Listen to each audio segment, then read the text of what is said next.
The playoffs are finally here as the Matthew Miners host the Anchorage Bucs in a best of 3 games. The first game coming here tonight. But first, we want to talk about the other game supposed to be going on tonight. It was postponed, and it's supposed to be the Oilers taking on the Pilots. But it was postponed due to a rainout. So tomorrow it's going to be a winner take all, Dan, and well, that kind of puts the winner of this series at a disadvantage, doesn't it? Yeah, a little bit somewhat. Postponed, I guess, wouldn't be the right way to say canceled.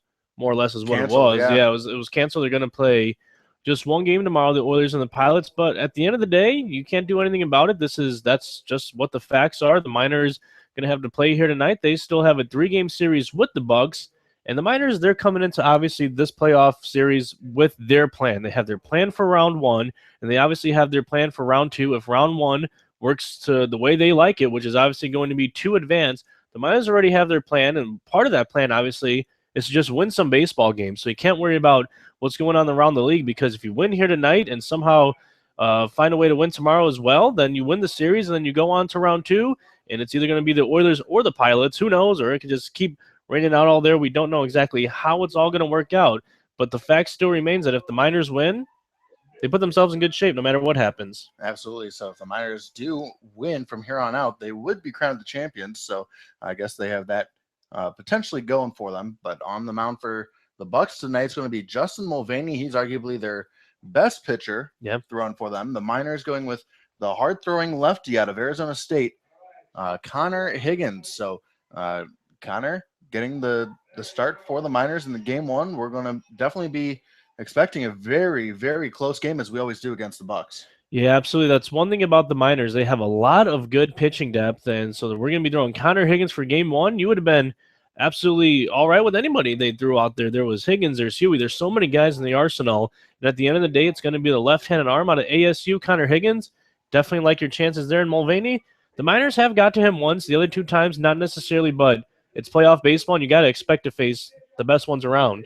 Absolutely. Well, we will step aside here. Lineups and first pitch coming here to you live from Herman Brothers Field. It's the Miners, it's the Bucs coming up here on your Matthew Miners Radio Network.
Welcome back to Herman Brothers Field as the Miners and Anchorage Bucks are about to begin the first game of this three-game series in this playoffs.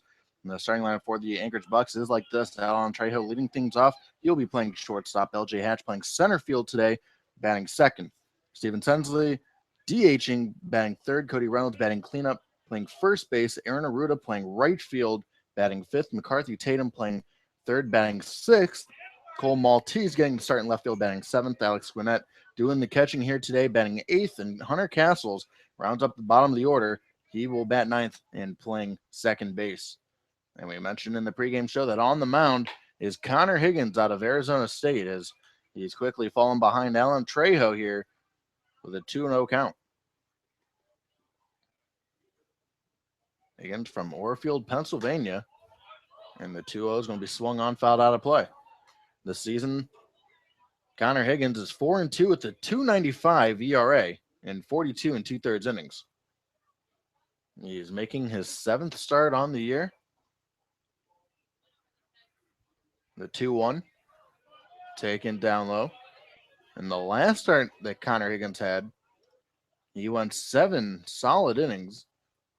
He did pick up the loss, however, in a 3-2 victory for the Pilots over the Miners. So now there's a full count here on the leadoff man, Alan Trejo, who was named to the All-ABL first team, as well as the Golden Glove winner of the ABL this year, as he sends this over to his counterpart, Josh Bissonette, as he throws it over. One away here to begin the ball game. Now batting center fielder number 2, LJ Hatch. So that brings up LJ Hatch playing center field. We usually see Steven Sensley out there. But from what we heard a couple days ago, Sensley was dealing with back spasm. So he's not playing in the field. However, he is in the on-deck circle. So he will be DHing here today. We'll see how he does as he gets back into the lineup a little bit later on. Yeah, don't have any official word on that Steven Sensley back issue. However, that is the gossip going around the league. He is batting designated hitter tonight, as Jordan just mentioned, in the on-deck circle. So it will absolutely be interesting to see just as how well he fares against Connor Higgins. 0-1 from Higgins. Misses inside, evens up the count. Mentioned this is the best of 3 games. The first one obviously coming right now. And then games 2 and 3 tomorrow. And that third game will be if necessary, as this one is going to be hit down the third baseline, but picked up foul. Michael Donadio in left, Brooks Stotler in center, and Garrison Schwartz in right. Angel Armenta manning the hot corner at third, Josh Bissonette at short, Levi Jordan is second, and Jake Scudder at first base, and doing the catching is Andy Cosgrove.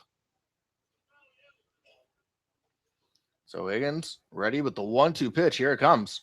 Breaking ball misses inside. Evens up the count.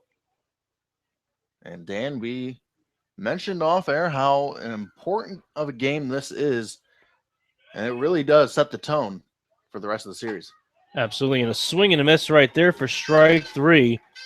And Connor Higgins out of ASU.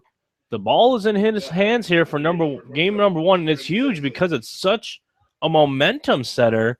And you know what? I have a big feeling that this is not going to be the last big game situation for Connor Higgins for his career. He has a bright future ahead of him. So I do like to see that he could go out there right now on the hill and get a little bit of that big game experience. This is definitely the biggest game so far of the season, game 1 of the postseason. And I like seeing Connor Higgins out there on the bump. So this brings up Steven Sensley for the first time today. He had the last couple days off as we're thinking that it is back spasm, something going on, but we do not have an official word. Perhaps they maybe just rested him in time for the playoffs here today, as Sensley now down in the count 0-2.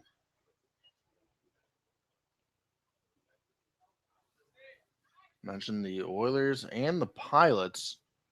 The other teams that were supposed to be playing here today, their game is now canceled, and because of such short of time before the end of the season.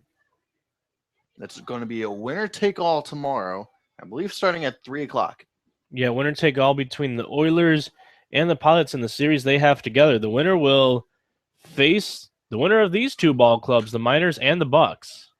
And Sensley sends this one again out of play. Still 0-2 on the player of the year, Steven Sensley.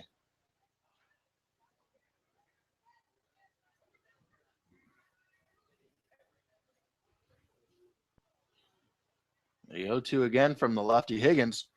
And again, it's going to be fouled off. Higgins in this situation, I'm not necessarily the biggest fan of waste pitches, but you're ahead in the count 0-2 on Steven Sensley, and he just fouled off the last three pitches that he saw. So still no balls tossed up to Steven Sensley. Wouldn't mind maybe even a waste pitch here, perhaps some kind of a breaking ball or fastball high to try to get Steven Sensley to chase. We'll see what Higgins comes up with here on the 0-2. It seemed to be some kind of off-speed pitch. This one's going to be, again, fouled out of play. Steven Sensley has fouled off 6 pitches this at-bat. Has an 0-2 count on him. The 0-2. Swung on and missed. Connor Higgins striking out the player of the year of the ABL. Then Steven Sensley, and the Bucs go 1-2-3, 2 strikeouts for Connor Higgins. We now head to the bottom half of the first, where the Matsu Miners come to bat on your Matsu Miners Radio Network.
Welcome back here to Herman Brothers Field, as Matsu Miners are now coming to bat.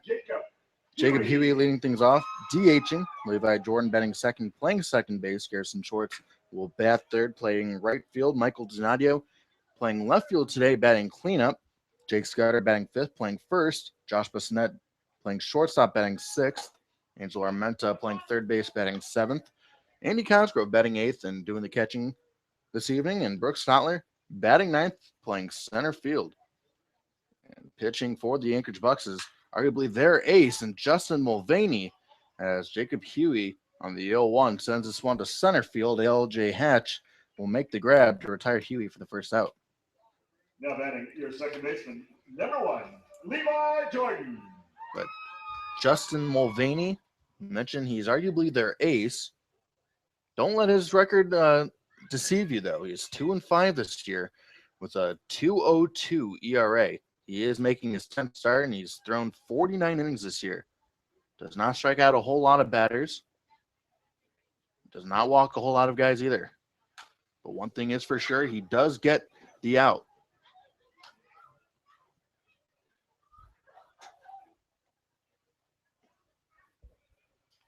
Mulvaney's last outing, He only won 4 innings. He did pick up the loss against the Chinooks on July 28th, as this one's going to be a foul ball. A little bit of a late call, as it did go off of Levi Jordan's foot or ankle, something.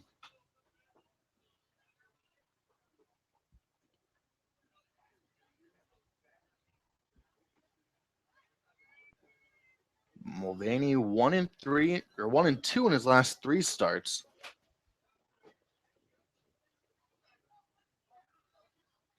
Miners hoping to give him another poor outing this time around, as the 0-2 misses outside.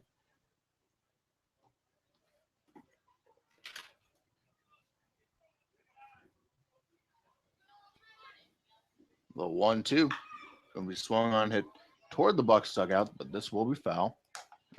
Pretty chilly day here at the ballpark, 61 degrees and very cloudy.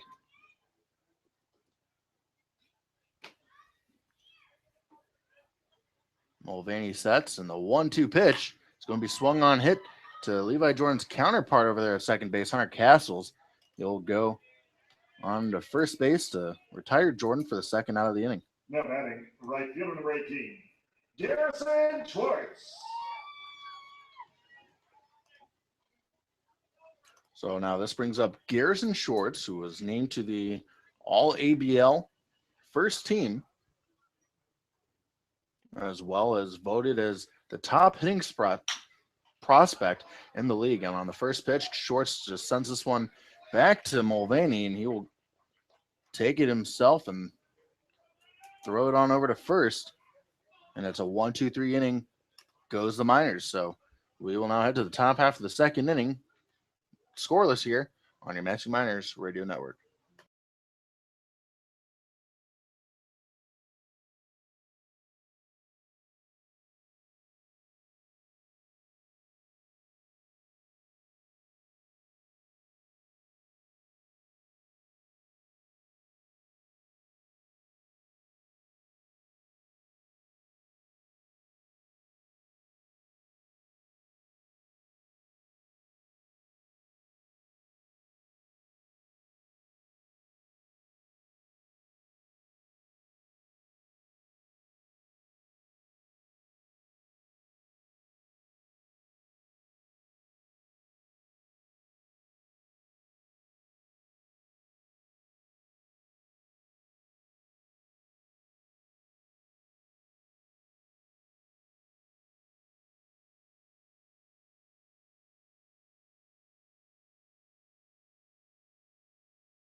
So to the top of the second we go, as Cody Reynolds leading things off here for the Anchorage Bucs.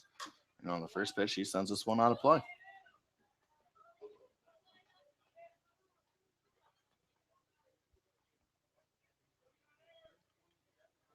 Cody Reynolds this season hitting .220, 3 home runs, 13 RBIs in 36 games. But Reynolds down on the count now, 0-2. Wind blowing toward right field here today, so good chance for the ball to carry for the left-handers. As the 0-2 misses outside.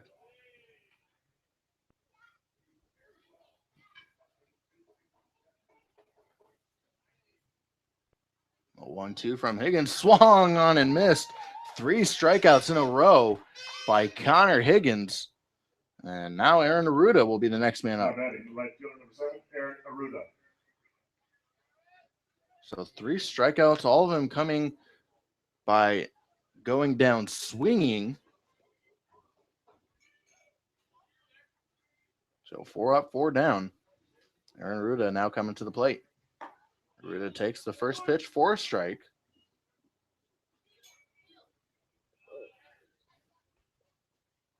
Arruda hitting .208, 2 home runs, 15 RBIs on the year.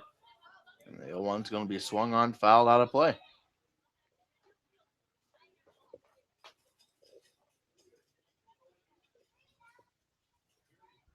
Yesterday, the Miners fell against the Oilers by a score of 3-2.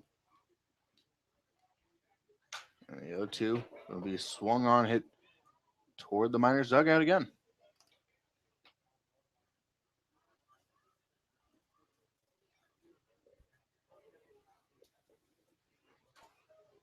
Justin Phillips calling the balls and strikes. Tim Davis, the first base umpire, and James Taylor over there at third base. So the windup and the 0-2 just misses. Aaron Arruda staying alive. Awfully close pitch. It's a matter of inches here. But here comes the 1-2, and it got him.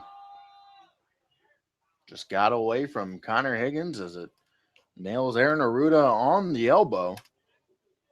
So the first runner of the ball game for the Anchorage Bucs as McCarthy Tatum now steps in. Now batting third baseman number 14, McCarthy Tatum.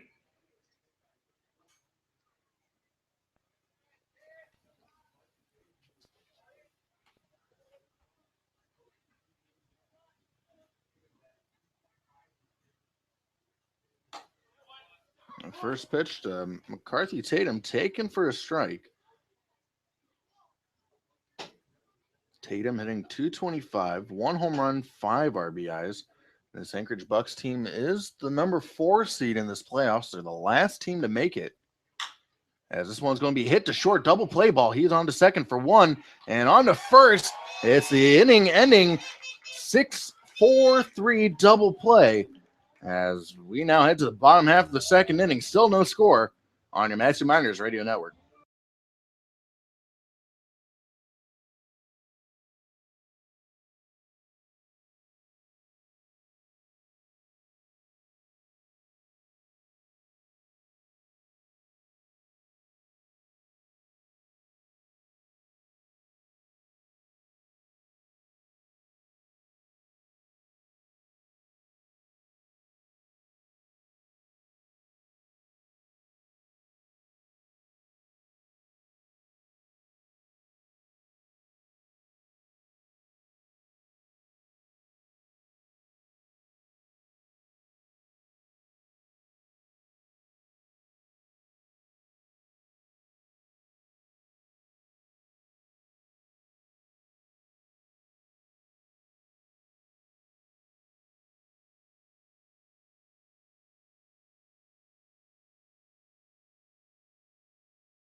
Number 26.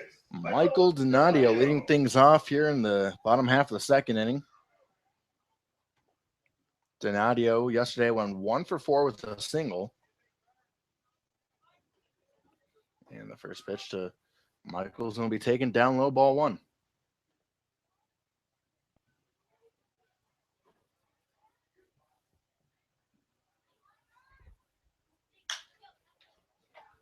As Donadio sends this one into left center field, it's going to be LJ Hatch who makes the grab for the first out of the inning. Now batting your first baseman number 22, Jake Scudder.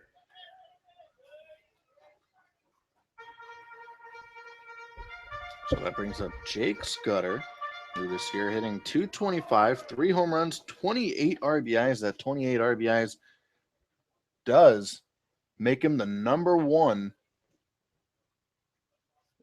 in the league in the RBIs for the 2016 ABL season.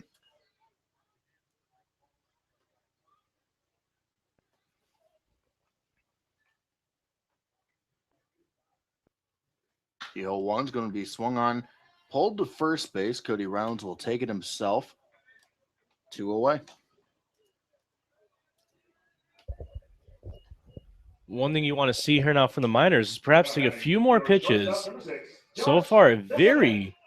very low pitch count here for Mulvaney. He's only thrown a dozen pitches and 2 outs already here in the second inning. So perhaps take a few against him, make him start working, get some good at-bats, foul off some tough pitches.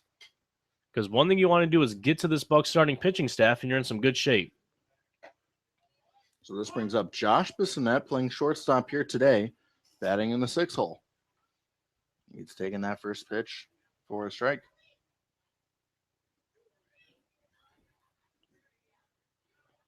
The 0-1 taken again for a strike. So Bissonnette down in the count 0-2 early on. So Bissonnette does take a couple pitches indeed. However, both taken for strikes. So now it's the part of the at-bat where even if you make an out, let's try to foul off some tough pitches. And once again, that will at least have Mulvaney working up there in the hill. The 0-2 is going to be swung on There we go. down the first base line, but foul. Josh this season hitting .232, 1 home run and 13 RBIs.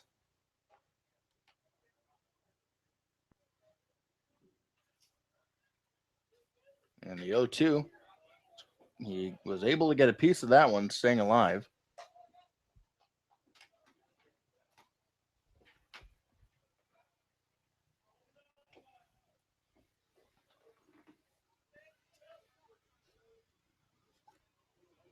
This is the only game going on in the ABL here today, as Bissonnette slaps us down to third base. Tatum with a low throw, but a nice pick by McCarthy Tatum Cody Reynolds over at first. And again, the Miners go 1-2-3. So we will now head to the top half of the third inning here. Still no score on New Mexico Miners Radio Network.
To the top of the third we go as Cole Maltese leading things off here for the Anchorage Bucs, and myself, Jordan Swick, Dan Collins here on the call. We are pleased to be joined again by the general manager, Pete Christopher's son, Kevin Christopher. Kevin, welcome back. Good to be back. A little on edge today. Playoff game. Every little pitch has got me on the edge of my seat. We wouldn't have it any other way, however, as we are now underway here. This is the only game going on in the ABL here today after the Oilers and Pilots. Yeah, it's a little bit of a soft or a tough subject to bring up, but I mean, we get a little bit of a different opinion every now and then. I mean, if you look at it, I mean, you can't control Mother Nature either way. Mm-hmm. And I mean, if they don't play, they play a 1-game playoff tomorrow. Still, I think either way, they're probably going to be more important to them. So they might throw their number 1 guy a little longer than they would if they played the 3-game series. So, and you got to take into account that each team, you don't want to hold back and look back and go, shouldn't have done that, should have been more full bore. But, it is what it is. I mean, either way, whichever team comes out of that series down there is going to have to come back up here and play either us or the Bucs. So, I mean, Armenta with the snag. Gloves and throws it over to first. one away here to begin the third inning. I played third base my senior year of high school, and I just Now batting didn't like it for that exact reason. The hot, Hot corner. Mm-mm. Another thing we were talking about, Kevin, is regardless of that one game winner takes all in the series between the Oilers and the Pilots, one thing is for sure, as long as the Miners win baseball games, they control their own destiny. They can be the champs. They just have to go out there and win. Exactly. And I mean, that's the thing. That's the most important thing, especially when you've got 2 series to worry about when you're trying to win the league here, is that you got to focus on the game at hand. And, that looked like it hurt. Fouled that one off his foot. Oh, I would have been crumbled by that one. But yeah, no, it's just focusing on the game at hand, and for the players and the coaches are the ones that have to worry about, strategizing ahead, and that's a mindset you have to have. Absolutely is the count now 1-1 here on the catcher Alex Gwinnett. So far, 7 up, 7 down for Connor Higgins. He's been dealing so far here today. 3 strikeouts, got an inning double play just last inning. As a 1-1 pitch misses down low, 2-1. Yeah, I was actually commenting earlier. This is the catcher for the Bucs, correct? Yep. He's not wearing a guard, but a lot of these Bucs players are wearing those shin guards, and I always find it interesting because I wore one once, and I always found it weird just to run in those. It's like something that's just clunky on your ankle, and I always felt like I was gonna get it caught in the dirt or on a base or something. I don't know how people wear those when they're hitting and running. I feel like it has to be something that you do at an earlier age, because you're used to doing it for quite some amount of time, actually, as this one's going to be hit to second base. Levi Jordan will go on over to first, 2 away here. But yeah, I mean, would you tend to agree that the later you try to maybe put on that leg, the shin protector, the less likely you are to wear that? Yeah, definitely. And we see the hitter right now is wearing one. They become more popular nowadays. I just think you're right. The earlier you wear it, the more you get used to it. And I feel like it is maybe a thing that you need to get used to. But for me, I think it depends on what kind of hitter you are. Because for me, I found it unnecessary. I never hit balls, got on top balls, and hit them into my foot. And there's other guys that's what they hit the ball off their tail, their ankle a lot, and that's why people start wearing it. But I guess that's not something you have to figure out early on in order to get used to wearing the shin guard. But this is definitely going to be this is going to come down to a single play at one point in this game, though. This game seems fast-paced. Pitching's going good. It kind of makes you worry for a second, because one mistake could Gray potentially hair's growing by the end it. second here at age 21. You see, I'm shaking in my pants up here in the booth, and now I don't feel bad because, Kevin, you are somewhat of a very experienced individual on these type of games here in the ABL with the Matsu Miners. You've seen many of postseason games, and you're still as nervous as can be. Oh, always. We had the 2010, we had to win 5 out of 6 games to end the season. We had to sweep a doubleheader the last day. The stress, the tension was ridiculous. That was the last championship team winning in 2010, as Castles lines this out to Josh Bissonette over at short. So 1-2-3 inning goes the Anchorage Bucs. The Miners coming to bat here on the Max Miners Radio Network.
To the bottom of the third we go. Angelo Armenta leading things off here out of USC. Justin Mulvaney back out for his third inning of work. It's a very quick game so far. Just about a half hour in. We're already in the bottom half of the third inning. Fast-paced game. Pitchers are getting into rhythms, and in games like this is when hitters, you might want to take a little bit more time at the plate. You want to, maybe step out once or twice. You want to try and throw off the pitcher's timing, throw off his rhythm. You see Armenta here, kind of take your time. You don't want them to get set into a solid rhythm like boom, set, walk around mound, and back at it. And one thing that's so hard about that strategy, we were talking in between innings, a guy like Mulvaney on the bump now, he is pounding the strike zone. So if you take a couple pitches against him, before you know it, you're down in the count 0-2. Exactly, and that's what you don't want to get too behind it. Armenta That ball is one, ripped, baby. Deep right field. Get. This one is off. Yes! This one is. It's gone. That Is is it gone? gone. It is. Gone. It is gone. A solo shot Baseball for psychic Angelo Armenta. right here during the break, calling it. Ball gets up. Left-hander gets that ball up in that right center gap. That ball is going. We said it would carry for these left-handed pitchers or these left-handed batters here today, as Armenta connects with the first home run of the postseason. Miners now beating the Bucs 1-0.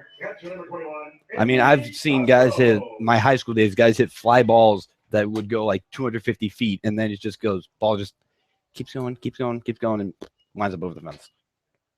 So now Andy Cosgrove trying. Was that? I Did think he try it to was lay a one bunt. bunt? I think it is. I mean, he's a catcher, so a lot of these guys aren't going to expect him to bunt. But Cosgrove isn't. He ain't slow.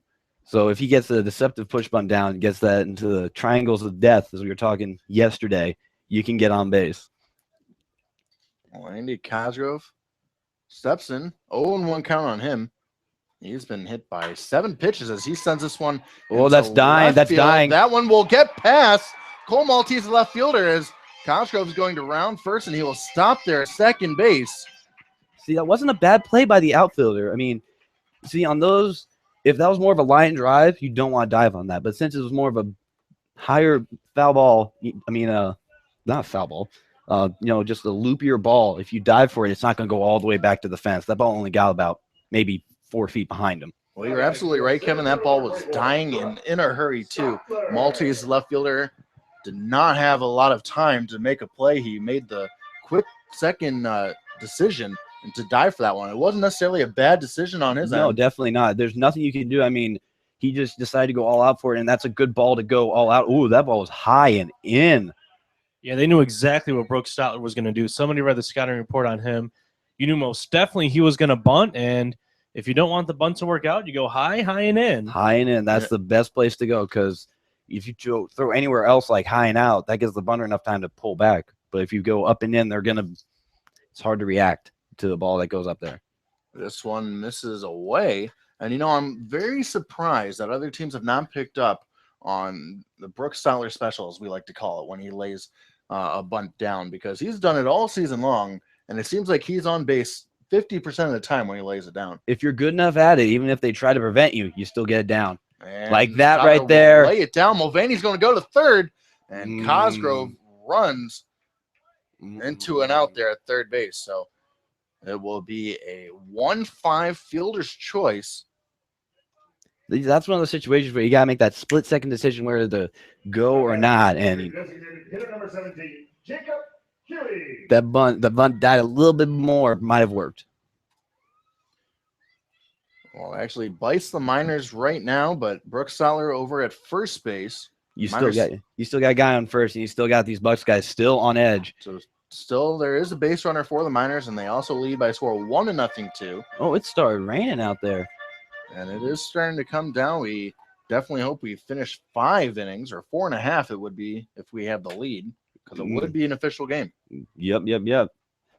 The 0-1 from Mulvaney is going to be swung on, hit right back up the middle. It takes a bad bounce on Trejo. He flips on to second for one. He's able to get Huey for a double play. What a nice inning double play by Alan Trejo, the Gold Glover of the ABL this season. So we will now head to the 4th inning. Miners lead off the solo home run of Angelo Armenta to begin this inning, as the Miners lead 1-0 going into the 4th.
Back here in the fourth inning is it's going to be the top of the order, and Alan Trejo. Batter's box for the Bucs.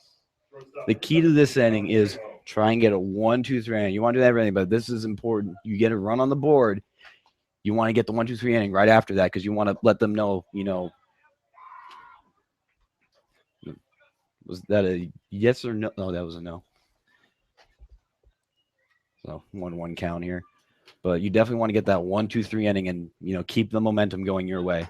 Trejo shows bunt, pulls back, and it is called for a strike. Says home plate umpire Justin Phillips. Another thing here, this is the second time around the lineup now for Connor Higgins. So he went through the first time around, through the first 3 innings, faced the minimum, 9 up, 9 down. So you want to still see a little bit more of this same. You don't want the Bucs starting to get a good read on him. Keep him in that rhythm. Yeah, and you want to keep him behind the count, keep him off balance. That's what, that's the part baseball in its core. Pitcher, you're trying to throw off the hitter's timing, and the hitter's trying to time with the pitcher. So, and Higgins done a good job, keeping the hitters off balance, and he's been using that fastball really well. The 1-2 from that Higgins was is going to be fouled off of Trejo's ankle. It's a good pitch. But what are your opinions here on Connor Higgins, the hard-throwing lefty out of Arizona State there? He's the only times that he kind of gets in trouble is when he, walks a couple guys, and then, that's going to be said for any pitcher. But other than that, I mean, lefty that sits probably 90, 92. That's good. That's good tools right there off the bat. From lefties, you just want lefties can throw like 85 and they're still effective. But if they can throw harder, that's a plus. And Higgins definitely has good, secondary pitches. And once he gets in a rhythm like we see here, he tends to, stay on top of it. Ooh.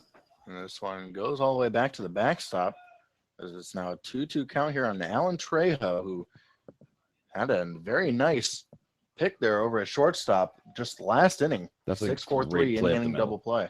And it's a little hard to see right now here from where we're at in the broadcast booth to tell exactly how hard it is raining. Kevin, you're one of the guys who know this field better than anyone. So how much rain could this field take before you have to stop play? It takes a decent amount of rain. Well, that ball's going to get behind. This one's Not in the gap. Schwartz. Schwartz will pick it up. He has trouble with it. And the throw in the Trejo, cutoff, he man. thought about it. And Trejo will stop there at second base. That wind carrying the ball. So that snaps a streak of 9 straight set down by Connor Higgins. Now batting center fielder As Alan Trejo starts off the inning with a double. So the wind carrying that ball. That right field wind tunnel is just brutal. But how much can this field actually take by the rain? It can take a lot. It can definitely take a lot. The only thing that's gonna get testy with this with the rain is the mound and home plate. That's what's gonna determine the game. The infield, it can take it. And LJ Hatch shows bunt but pulls back. It is called for a ball. And you can just take a look at that pitcher's mound out there. It's a different color than the rest of the dirt. A lot of quick dry, a lot of turfus. Trying to get some kind of traction, some non-wet dirt out there on the mound, because like you do mention it, that could be a huge problem, especially for pitchers, as this is a nice bunt. It's going to be Higgins who feels he'll have to make it in a hurry, and he's able to throw LJ Hatch out. Good play. But a tremendous sack bunt by LJ Hatch as the tying run now advances to third base with only 1 out.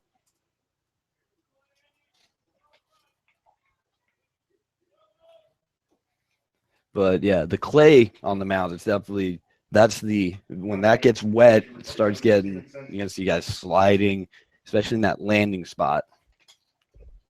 So now this brings up Steven Sensley, the designated hitter here today. He was voted as the player of the year of the ABL this season. This kid, when he gets contact with that ball's gonna be hit hard, as we have seen from him before. He definitely does not get cheated on his swings. And I think he'll be going to Louisiana Lafayette this next year.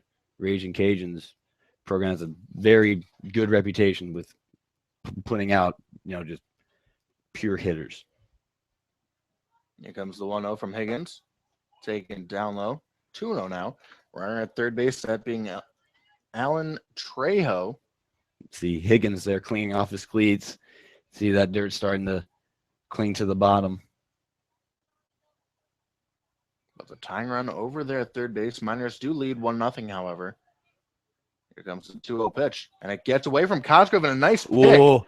Whoa, Trejo. Very lucky. nice pick. Very great pick by Cosgrove, but Trejo, the second hesitation, if he had gone about 2 steps further, there would have been a throw. It was a nice play by Andy Cosgrove, but like you mentioned, Kevin, it was also nice awareness out of Alan Trejo over at third because, you see it get away from the catcher and you're going full sprint. Hey, ball coming in hot at the press box here.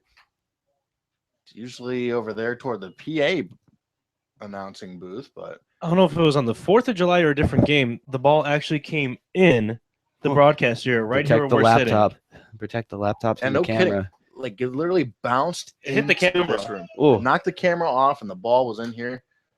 As this one fouled out of play, moves the count to 3-2 now.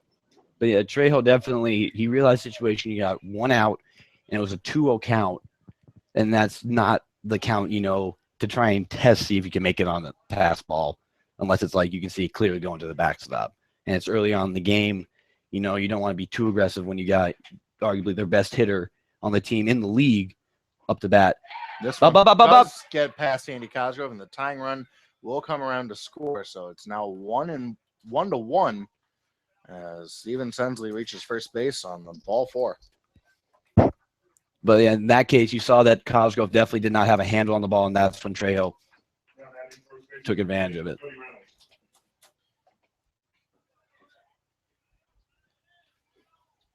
So that brings up Cody Reynolds, the first baseman here for the Bucs. He struck out in his last at bat. 1 out here is Miners looking for that inning-ending double play. Definitely, and this is kind of the clean slate. You don't have a guy in scoring position. He can settle down a little bit, get back into rhythm. We'll see if Higgins is able to do just that.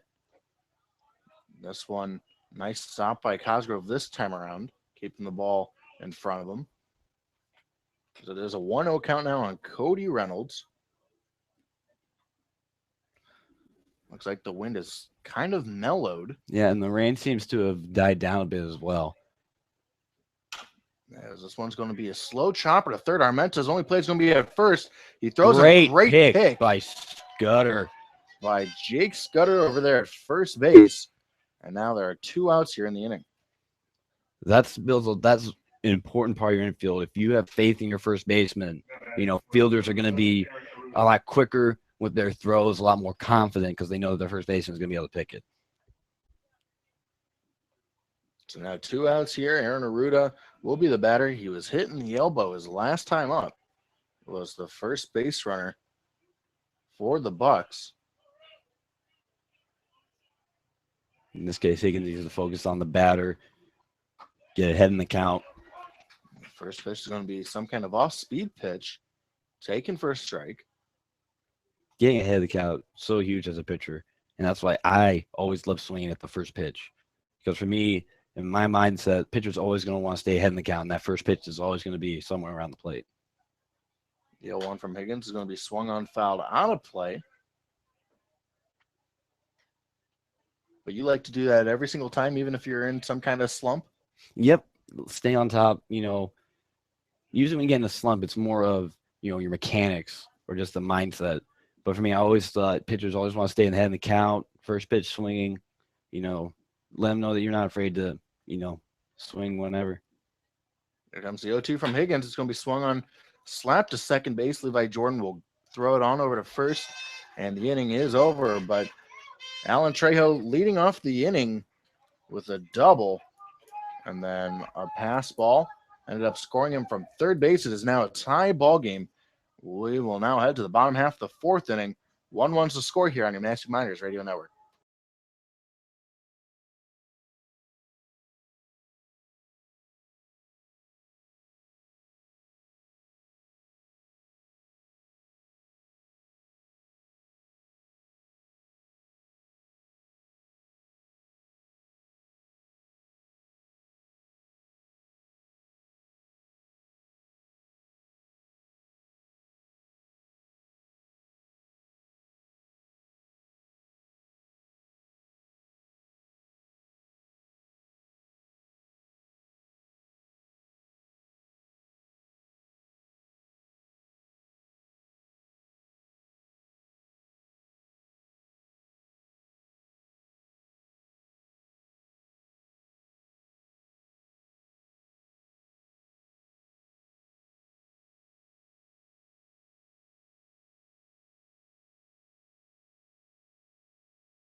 Levi Jordan leading things off here in the bottom of the fourth. It is all tied up as he That's what slaps I'm this talking one about. into the hole in First between pitch short and swinging. third.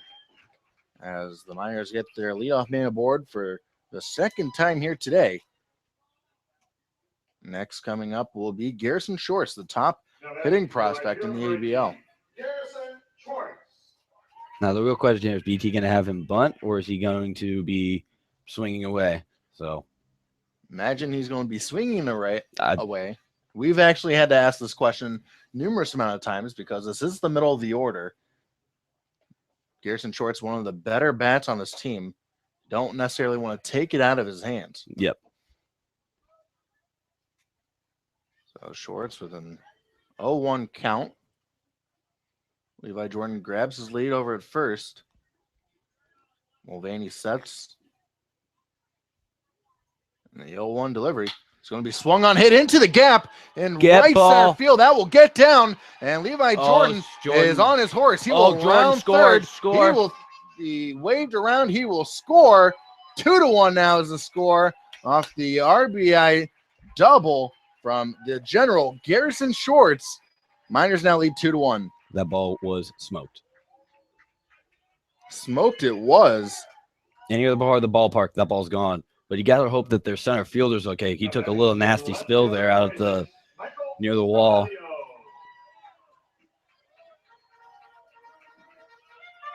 That being LJ Hatch out there in center field. But still, even when he slipped as he threw it, and he still made a good throw to the cutoff man, which is huge because he keeps Schwartz at second base instead of letting him get the third. So this brings up Michael Donadio, who today flew out to LJ Hatch in center field his last time up. Gotta watch out hitting those balls in the middle because that shortstop, whoever's covering the bag, might snag one. The 0-1 to Donadio swung on and missed. Like I said, timely hitting wins games. And that was a great clutch hit by Schwartz.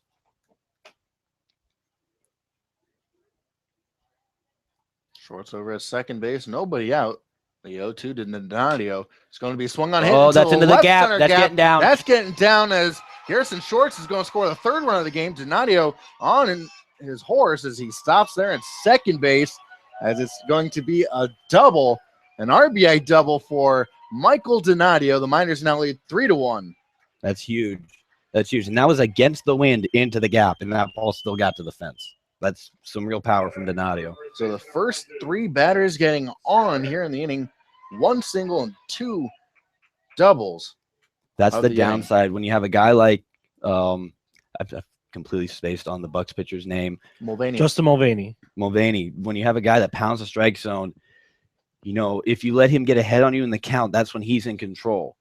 But if you get those hits, you know, you start getting into his mind a little bit. That's when you start getting on the pitcher, even though that was a 2-strike hit with Donadio. But still, if you get early on, you know, get in his mind, let him know that he can't really get ahead in the count. He starts, you know, trying to pitch more on the edges, and that's when he starts falling behind. So this brings up Jake Scudder, who grounded out to first his last time up. The first pitch to Scudder taken down low, ball one.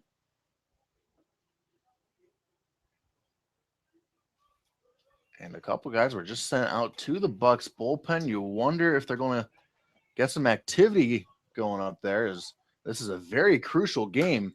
Whoop. That's As he pops this one up in fair territory down the line, and it's going to be Alan Trejo who makes the grab, one away.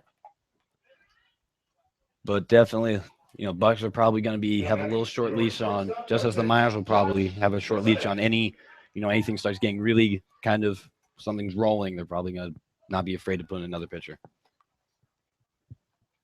So now this brings up Josh Bissonette.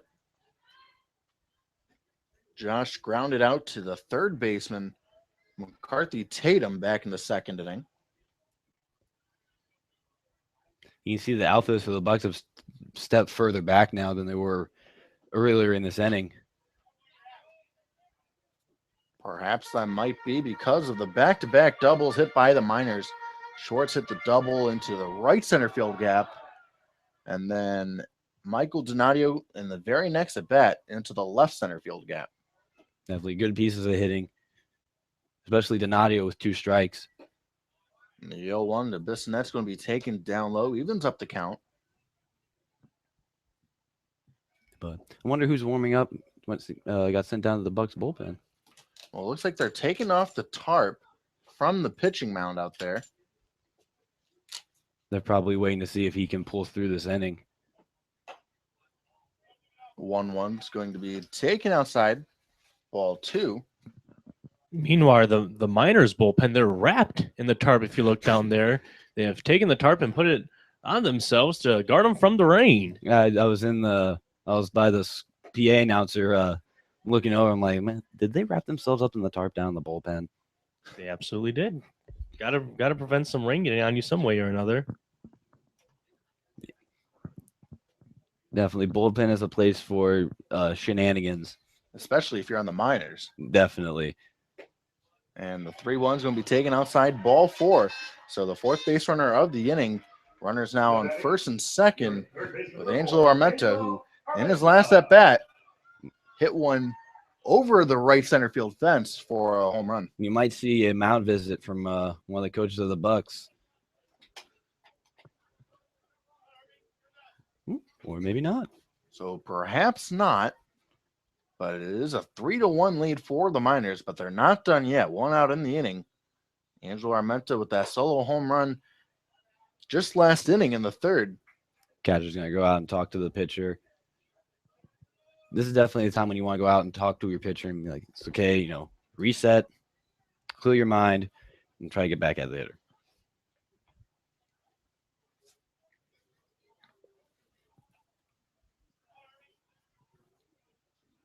This is the only game going on in the ABL here today. We keep iterating how important this game is as it sets the tone for the rest of the series. Tomorrow will be a doubleheader if it does get into that 3rd game, as this one's going to be slapped down the left field line. That just falling foul. But the Miners leading this one 3-1 here. 3 runs on 5 hits. Meanwhile, the Bucs 1 run on 1 hit. Can't count the Bucs out, though. The Bucs have proven that they can spark a fire in their lineup really quick. So any sort of run support we can get is huge at this moment. And the 1-1 is going to be swung on. Hit foul. 1-2 now on the 3rd baseman from USC. But whenever the Miners and the Bucs play each other, it always seems to be a very interesting ball game. Definitely. And that you mean all these teams the ABL these are some top tier college players, but the Bucs have proven to, give us some good games. Definitely have been good competition, as all the ABL teams have this year. So now a 2-2 count here on Angelo Armenta. I'm definitely interested to see how the Buck Sensley, how his baseball future goes, because he is definitely one of the better hitters I've seen in a while here in the Alaska Baseball League. And the Bucs have Zach Reed warming up in the bullpen. Oh, that's a rip. That might be hit to right field. That will get down, and the stop sign is going to be held for Michael Donadio at 3rd. So the bases will be loaded here with 1 out.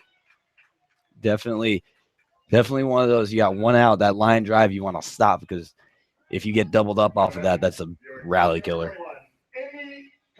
So now that brings up Andy Cosgrove, who doubled his last time up. And now we get a mound visit from one of the Anchorage Bucs assistants. It is Ken Hokuff. So, folks, there may be some of you who are wondering, well, how about those Oilers and Pilots? How's their game going? Well, let me tell you a little story. Here we are about to witness some shade being thrown. Into the game yesterday, tied. And if the Oilers won the late game here at Herman Brothers Field, they would host the Pilots down in Medina. Wolfgang Winter explaining the dramatic situation that was going on with the ABL standings yesterday. It definitely was a toss-up for a couple of days on what the 2, 3, and 4 seeds would look like.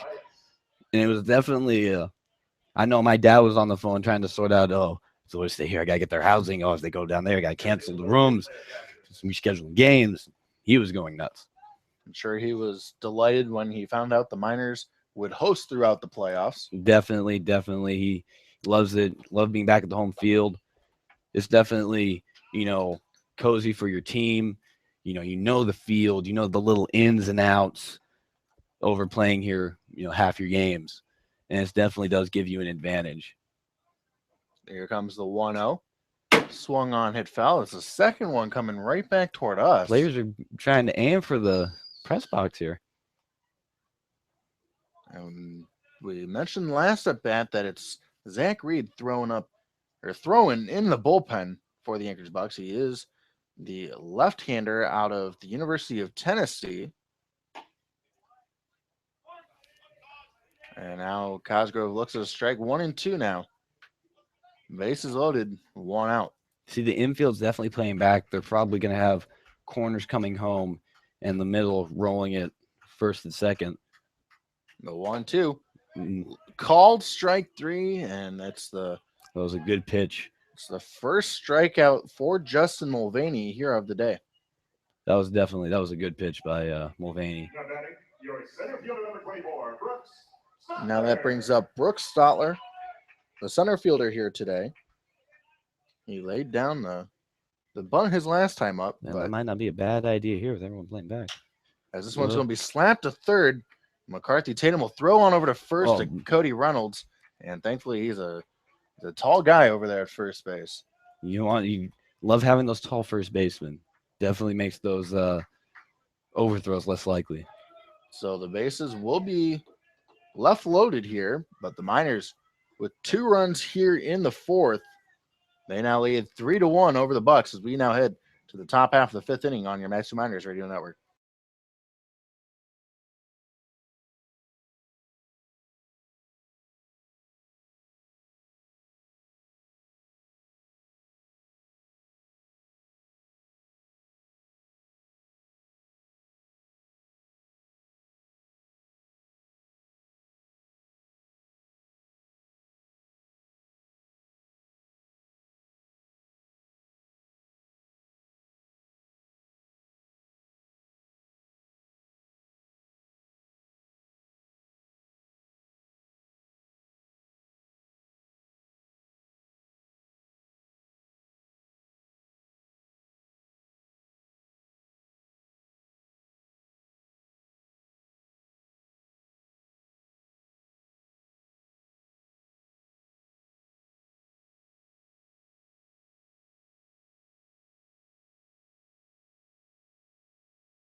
Welcome back here to Herman Brothers Field as the Miners lead the Bucs by a score of 3-1.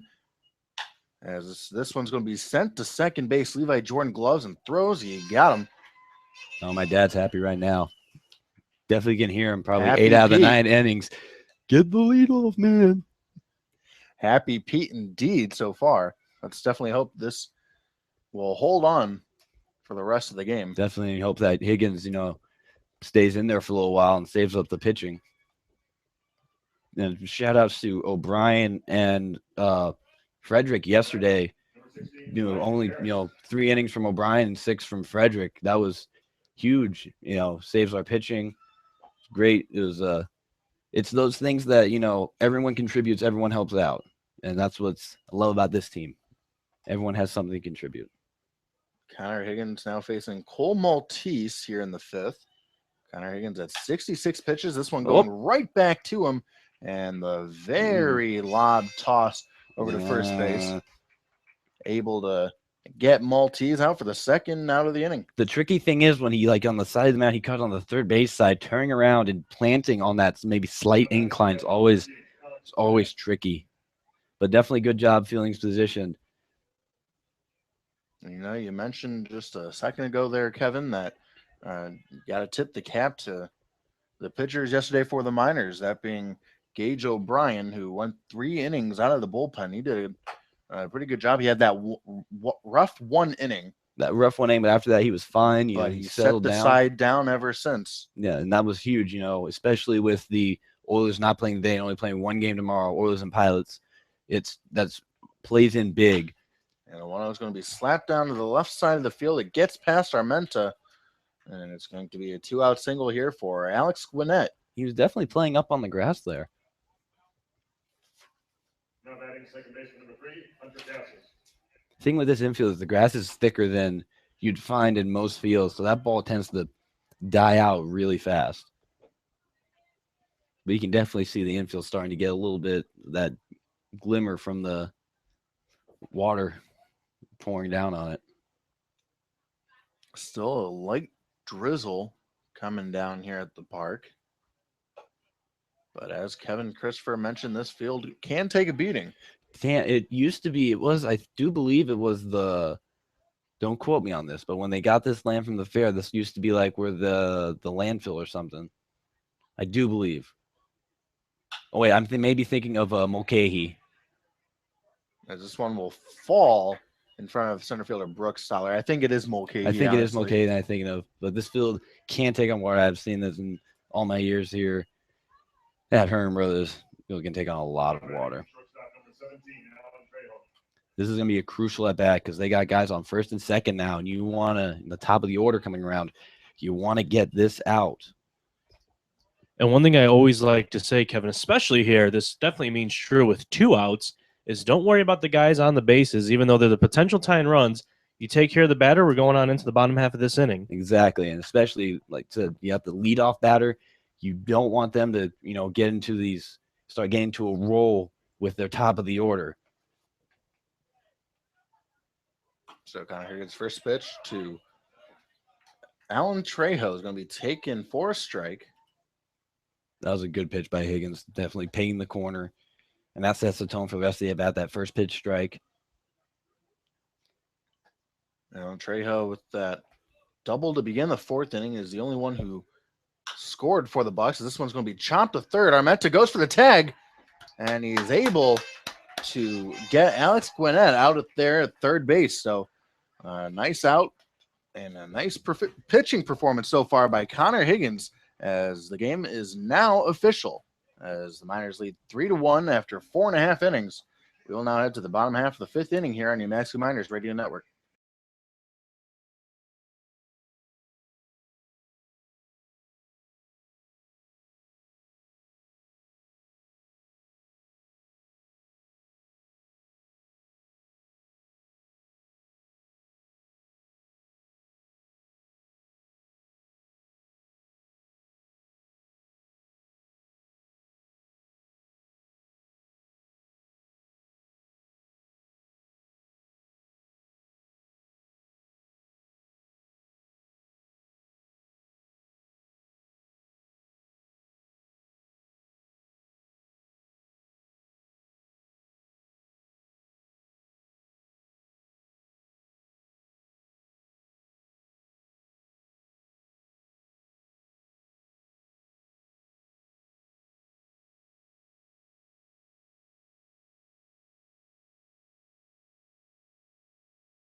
Jacob Huey leading things off here in the bottom half of the 5th inning. The Miners leading the Anchorage Bucs by a score of 3-1. here on the Matthew Miners Radio Network.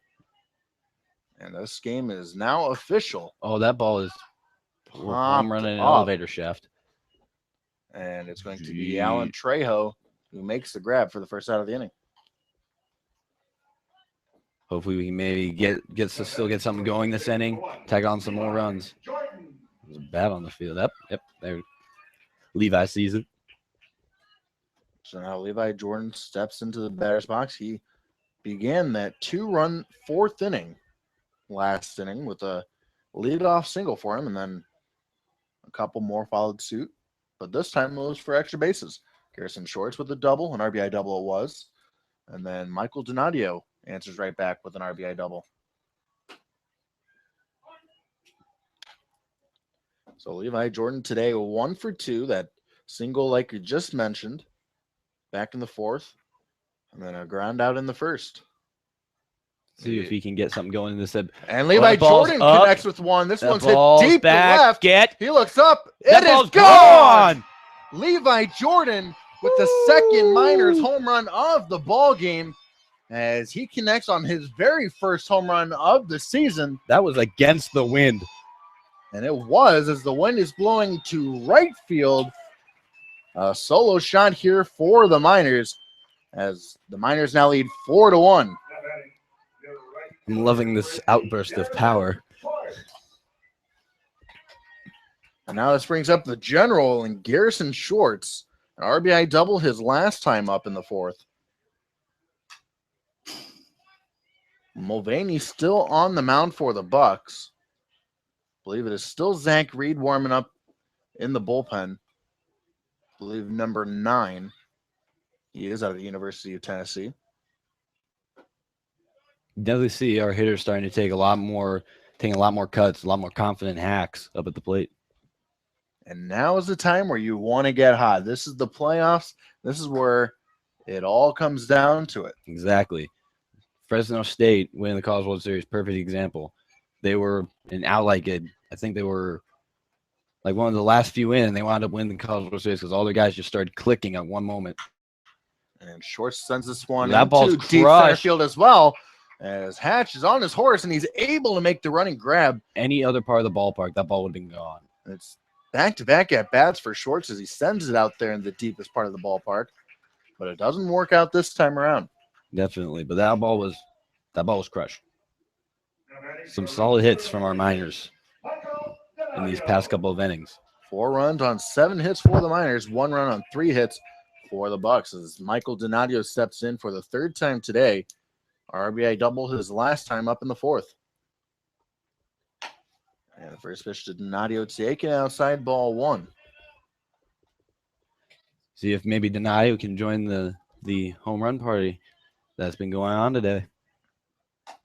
1-0 is going to be taken outside, ball 2. He's been pitching a lot of the lefties away. Doesn't want to let them get around on the ball and lift it out to that right field. I believe we started noticing that right when Brooks Stoller was up to bat, when he tried to lay one down, and it was a high and in pitch to him.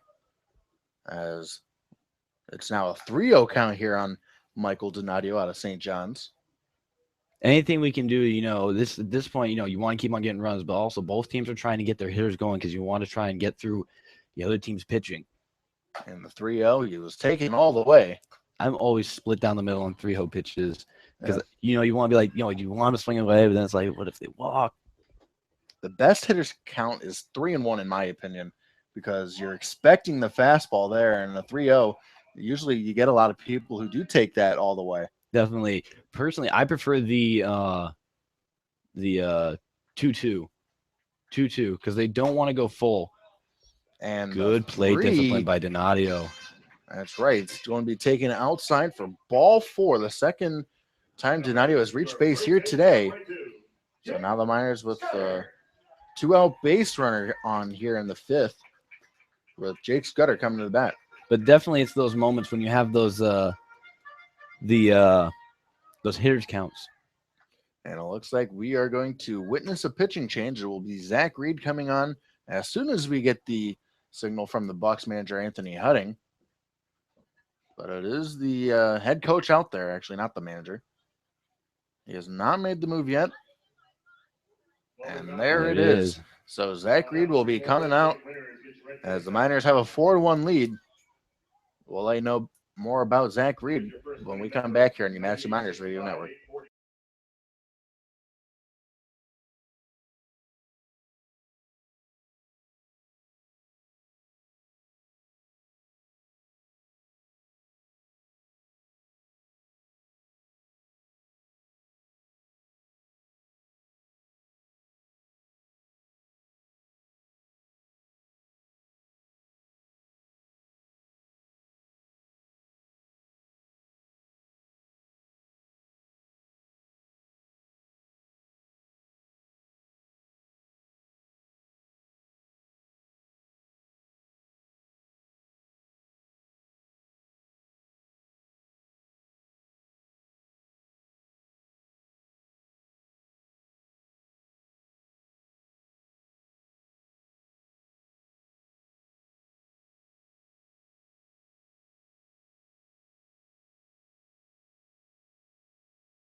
Jake Scudder stepping into the batter's box here as we're about ready to resume play, but on the mound now for the Anchorage Bucs is going to be the righty Zach Reed out of the University of Tennessee. This season, Reed 2-4 with a 3.53 ERA. This will be his 19th appearance on the season.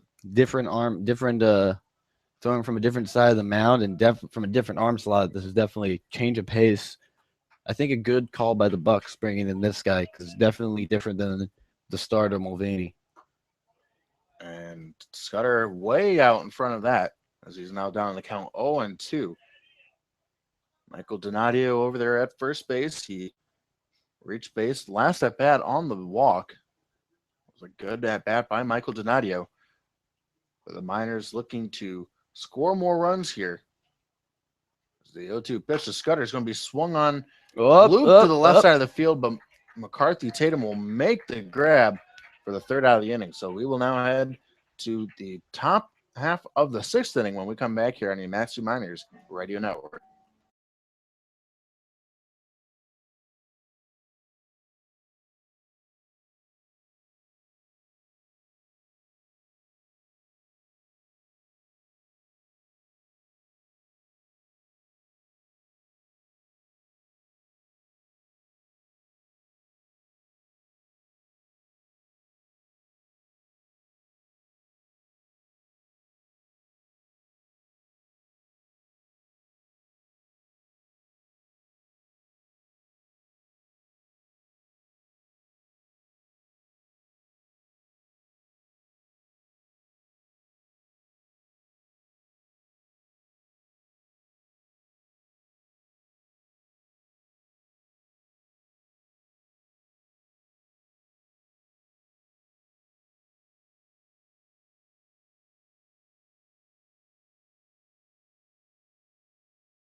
LJ Hatch leading things off here in the top half of the 6th inning as the Miners lead by a score of 4-1 here at Herman Brothers Field. Got their 2, 3, 4 hitters coming up, so this is another important inning. See if we can get down through the middle of their lineup. First pitch to Hatch is going to be taken for a strike.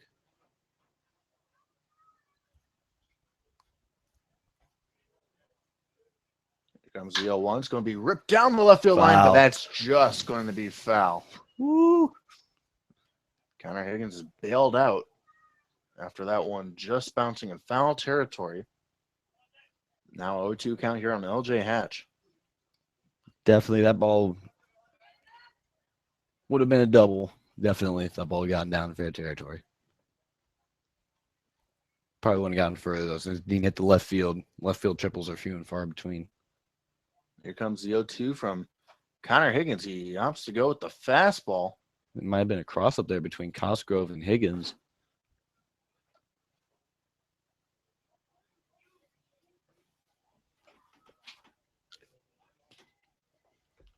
One-two count here on LJ Hatch, who today 0-for-1 struck out in the first and laid down a beauty of a sac bunt in the fourth, forcing Trejo over to third as he Oh, that sends ball's this hit one back. into deep Stotler's center on his field. horse. That ball's Stotler going to get over his will head. not get to this one as it will go all the way to the wall. Stotler throws, and he's going to have to stop there at second base, that being LJ Hatch. So leadoff double here for the Anchorage Bucs, and arguably the hottest hitter in the league, and Steven Sensley coming to the plate. I do believe Vorhoff is getting loose down the bullpen right now. Dr. K's Pediatric Dentistry is a beautiful, brand new state-of-the-art dental office and friendly and convenient Palmer, especially designed for children. Your child's comfort and safety is their top priority. Check them out online at matsumoose.com or call 745-KIDS. That is 745-5437.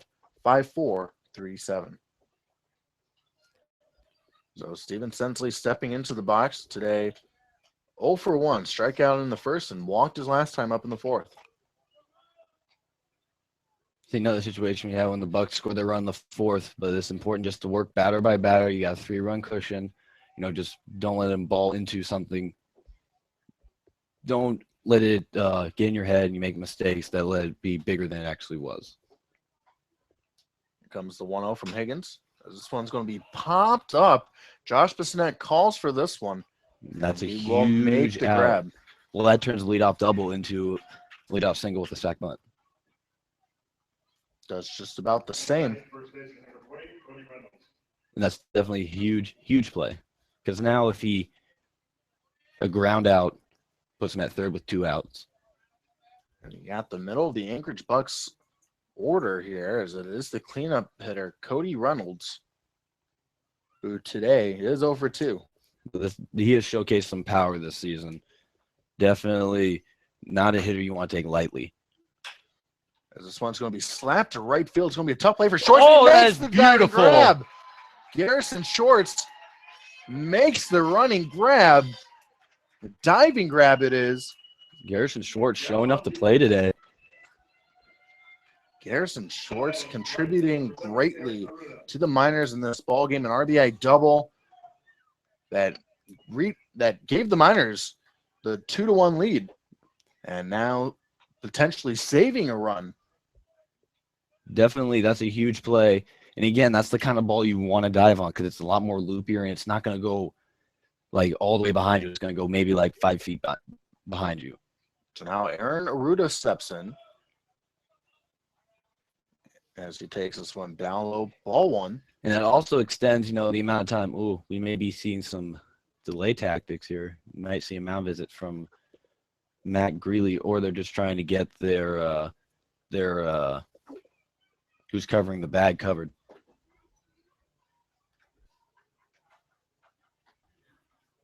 Do you believe that's Cody Deason acting as the ball boy today?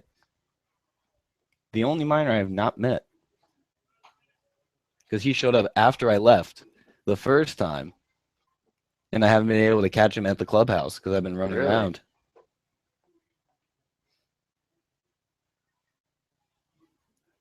Well, it looks like we will now resume play. As this one's going to be slapped to third. Angel Armenta will throw Great across play the by diamond. Armenta. And the inning is over. 84 pitches thrown by Connor Higgins. As so far he has gone 6 strong innings. As we now head to the bottom half of the 6th here on your Massey Miners Radio Network.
Miners leading 4-1 here over the Anchorage Bucs. As we now enter the bottom half of the 6th inning, Josh Bissonette leading things off. Zach Reed's very first pitch, way outside.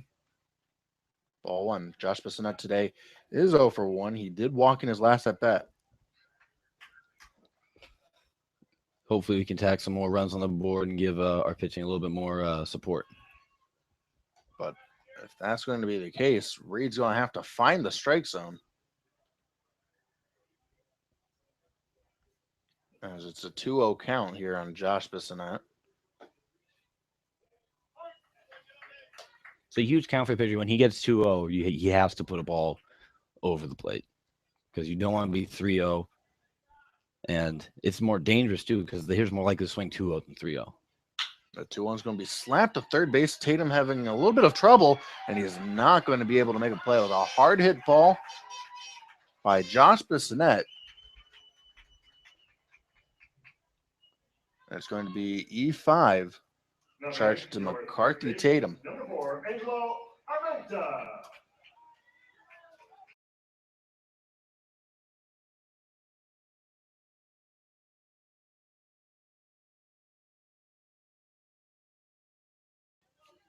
Angelo Armenta. Switching sides will be coming from the right side of the plate now. I forgot that he was a switch hitter. He's the only switch hitter on the ball club.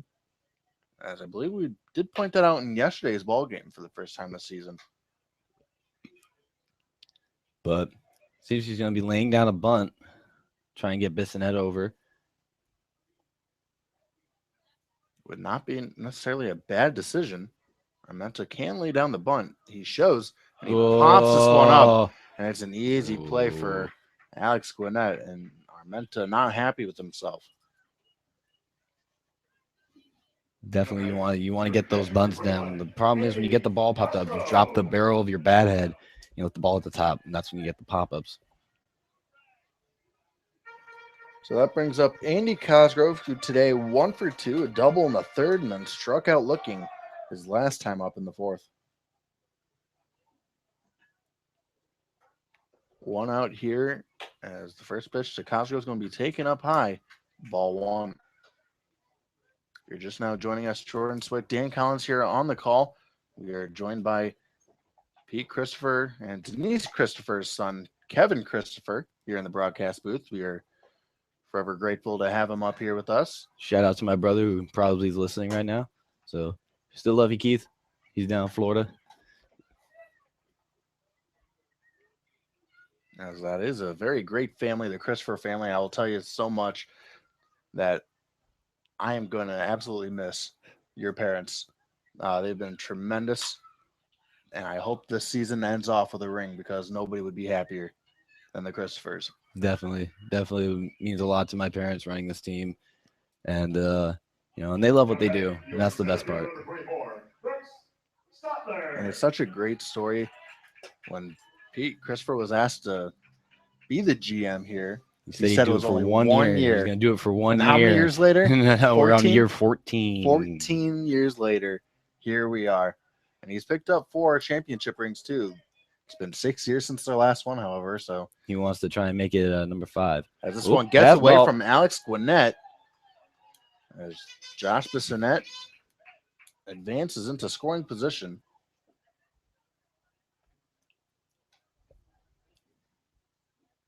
It's going to be a wild pitch here.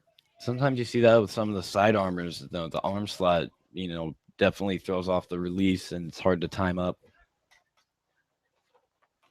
And catcher's got to be careful when the ball gets behind here. That back stuff's long enough. We saw Bissonette rounding second, kind of, had that thought of maybe trying to go for third. And I've seen guys go first to third on a pass ball. Here comes the 1-0. And that ball's slapped down, down the left line. That is a Just foul. foul. Ball. Just foul. It's a game of inches here as it misses. Should have taken out the plastic foul line and put it in a curve.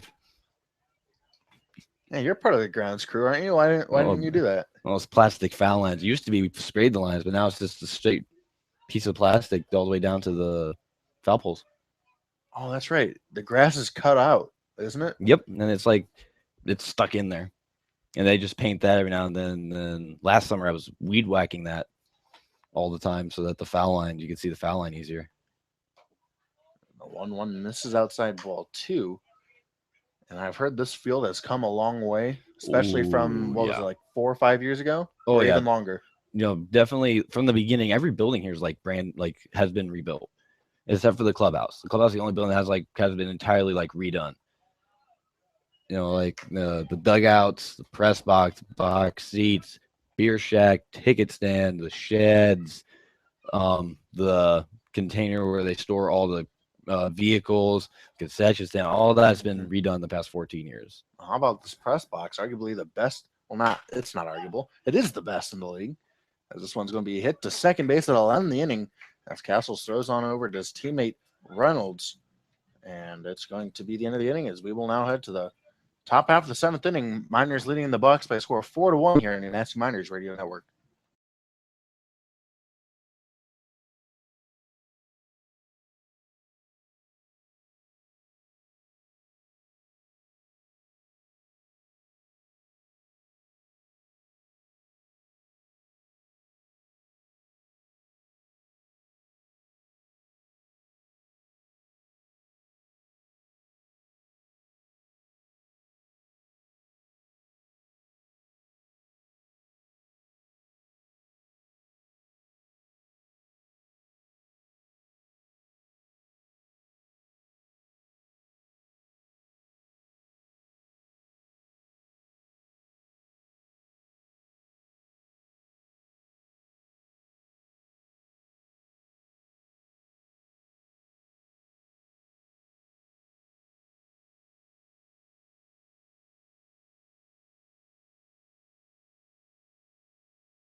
McCarthy Tatum leading things off here in the top half of the 7th inning. Miners leading the Bucs 4-1.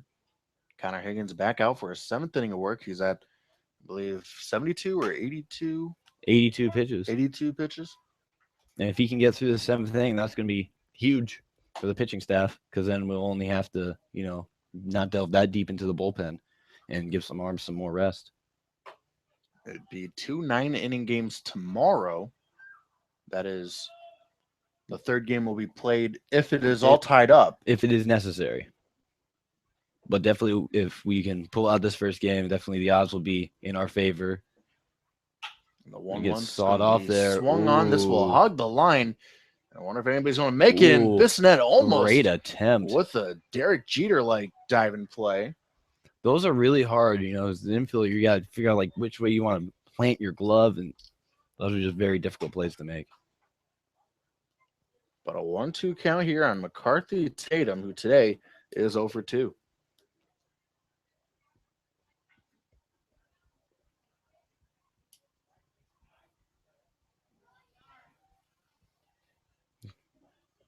Connor Higgins looking into Andy Cosgrove, and the 1-2 pitch misses outside, ball 2. You see Mick Vorhoff warming up down there in the pen. He seems like he's staying warm but not getting ready to go just yet. He will be ready. I think that's going to hit the top of our roof here. Near miss.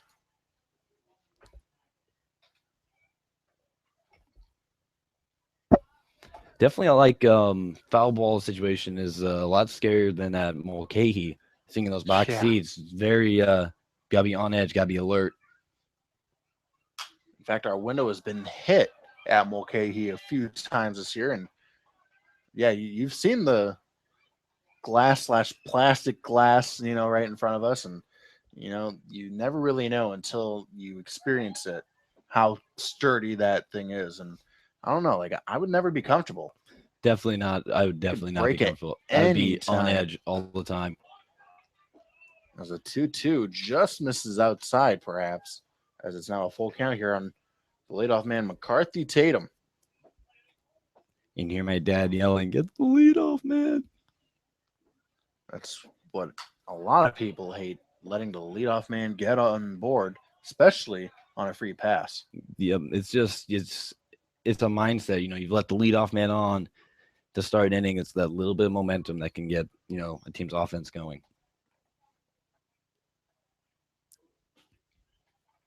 So here comes the 3-2 from Connor Higgins. He winds and delivers, as this one's going to be swung on, fouled out of play. Good at bat being put together here by McCarthy Tatum. He's definitely fighting off and definitely trying to waste some of Higgins' pitches. This will be the 10th pitch of the AB.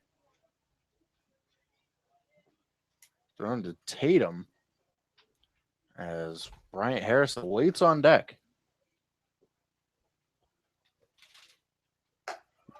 As this one misses outside, ball 4. As we are brought some snacks here in the press box by our media manager, Josh Grissom. Thanks, Josh. Much appreciated. Some peanut M&Ms. They are peanuts, right? Yeah, they're the peanut ones. And I mistakenly put one in my mouth while I have a mic close to my face. So there you go. That's always a smart decision. We were eating cotton candy up here. But that one doesn't have the crunch that the peanut one is going to have. That is true. But you could still hear us chomping as this one's a fair ball. Armenta on to second for 1 and not able to get Bryant Harris. That was first, close. But That a was nice good play by Armenta. He was able to get the lead runner. And they get that lead runner, especially now that leadoff walk isn't really that bad anymore. You've reached that. You got a guy on first and 1 out. It's all good. But that was a close play at first base. Very close. Bryant Harris has some wheels, however, so he was able to get down to first base in a hurry.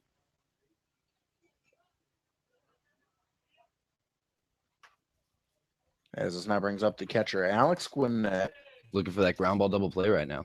And that will not be the case as it gets past Angel Armenta. Originally, I thought he might have had a shot to throw it around the horn. But now it's going to be runners on first and second. Alex Gwinnett's second hit of the day. As Hunter Castles comes to the plate. You want to try and get that double play or getting out at least before you get to the top of the order here. See Cosgrove going out to talk to Higgins. And if you want to go back to that fielder's choice earlier by Angelo Armenta, that was quite the decision for him to make, but an absolute hose. He is naturally a shortstop, so he has that shortstop arm that was able for him to get that fielder's choice. And now we have Kevin, who we like to call the Flash, coming out to the mound, that being pitching coach Matt Greeley. So perhaps a little bit more stalling tactics here. Let Mick warm up a little bit and try and see if we can give Higgins, this batter, get out of the inning. There is a good arm warming up in the bullpen for the Miners, that being Mick Vorhoff. He's been warming up since last inning, so if things get just a tad uncomfortable for the Miners, they could go to the right-handed hurler out of GCU. Connor Higgins still, however, toeing the slab for the Miners. He did get the nod today, the starting nod, and so far so good. If you get out of this, you would definitely tip your cap to him. That would be 7 strong innings right now and 94 pitches. So regardless, you have to figure this might be his last batter unless he can get him out in a very efficient 1 or 2 pitches. Definitely, I do believe. But, I think Higgins has been pitching well today, and I think he'll be able to get out of this inning. So Hunter Castles swings at that pitch, and they're going to be able to get. No, he throws it away. Throws it away. And Cosgrove had the perfect opportunity to get Bryant Harris out at third as he was caught. But a little bit of Hopefully don't know if now, it slipped the or grip maybe on the ball. ball. Or Well, now the important thing is for Higgins to focus in on this batter and to trying to get this guy out. If he can get this guy to pop out or ground out to Scudder or Armenta, then we can hold that runner up. Miners do lead 4-1. Tying run at the plate. Good pitch The by 0-1 Higgins. is taken outside for a strike.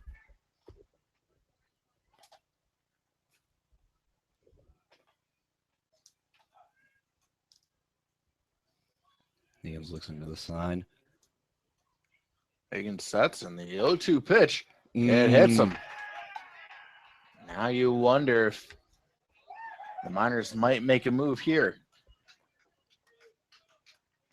And that's BT coming exactly out? what it's going to be, is skipper Ben Taylor will be coming out. That was the last batter that Connor Higgins faces here. It will be Mick Vorhoff coming out of the bullpen. We'll let you know more about him when we come back here on your Maximum Miners Radio Network.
Welcome back here to Herman Brothers Field. The bases are loaded. And Alan Trejo, the top of the order, coming to bat. And pitching coach Matt Greeley before this first pitch here, reminding Cosgrove that there is a force at the dish. So Cosgrove has to be wary that any one of these infielders, if there's a ground ball hit, might be coming home right back at him. Definitely. Mick coming in, starting that first pitch strike. Very good way to start off coming in from the bullpen. A ground ball could get the Miners out of the inning unharmed. Here comes the 0-1. Fastball called a strike. 0-2 on Trejo, and he knew it too. But So this is the biggest at bat of the ball game. And right here, so far it is. yeah, 0-2, just make a really good pitch on him. You almost don't even have to worry about the ground ball right now. If you get the ground ball good, if you get him to chase, even better. Yeah, definitely don't want to overthink it. You just want to stick to your game plan. Here comes the 0-2 from Vorhoff. It's going to be swung on, fouled out of play. McVorhoff making his 18th appearance on the year. He is 1-3 with a 1.76 ERA.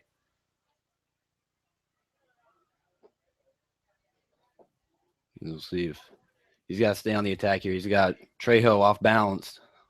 All three base runners are Connor Higgins base runners. As the 0-2 from Vorhoff is going to be swung on again, fouled out of play in virtually the same spot. Trejo fighting hard here.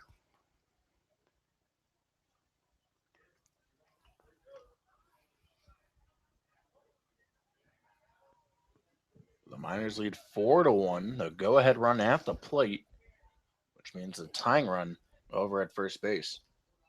And it looks like the outfield is brought in. The 0-2. A little bit outside. Good pitch, though. Try and get him to chase it. Yeah, that was definitely a waste pitch there from Mick Vorhoff. That's exactly where Cosgrove was set up, way outside. It's not like Vorhoff missed his spot trying to paint the corner. Cosgrove setting up out there, and that's exactly where Vorhoff located it, hoping that the fish were going to bite. He's still in a pitcher-friendly count. Here comes the 1-2. Again, it's going to be swung on, hit foul.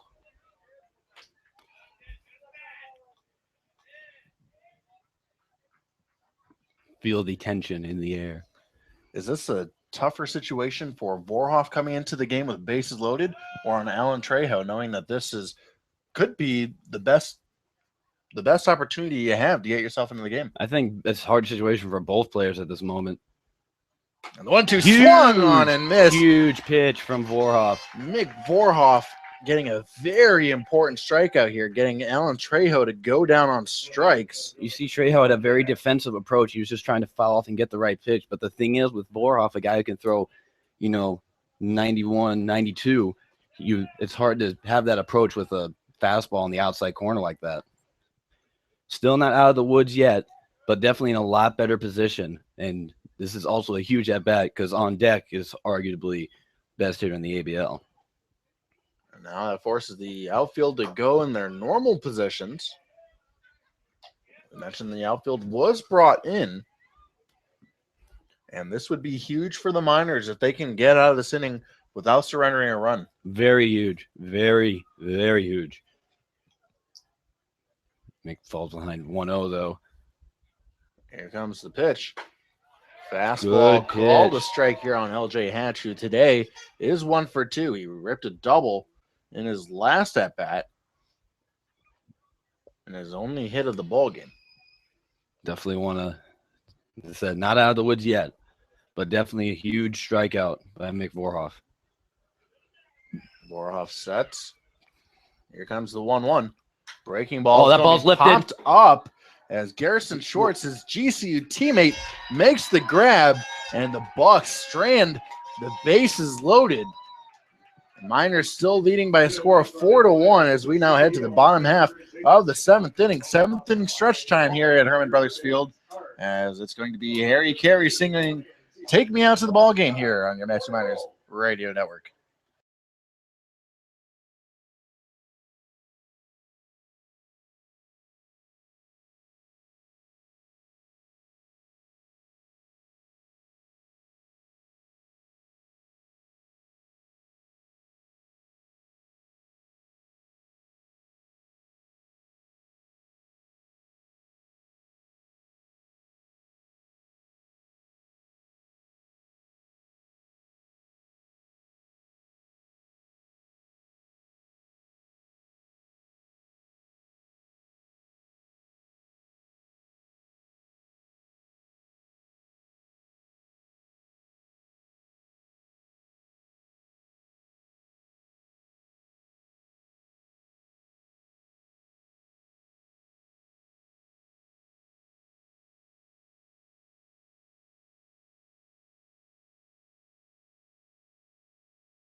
Welcome back here to Herman Brothers Field.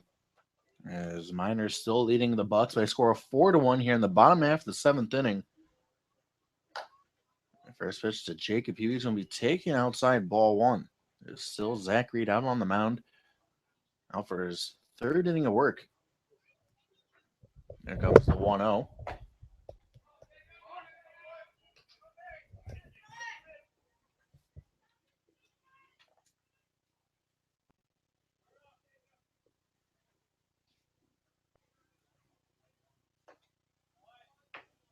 And the 1-1 is going to be called a strike.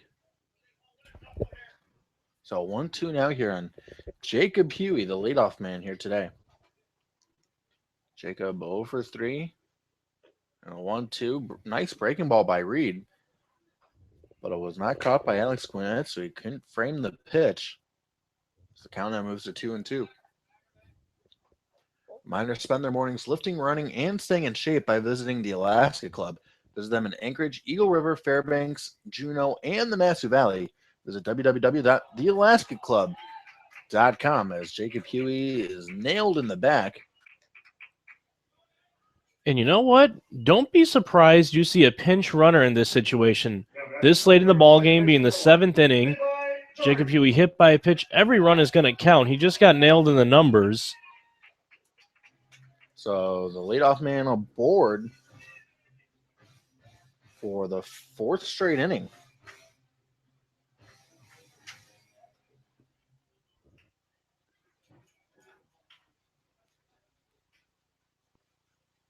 Here comes the first pitch to Levi Jordan, as this one's going to be swung on and hit foul. Levi, his last time, went against the wind, hit to left field. The wind was blowing toward right as he was able to connect on a solo shot. It was his first home run of the year, but it is the playoffs, so we'll count for those stats as he sends this one into right field. It's going to be Aaron Aruda who makes the grab for the first out of the inning.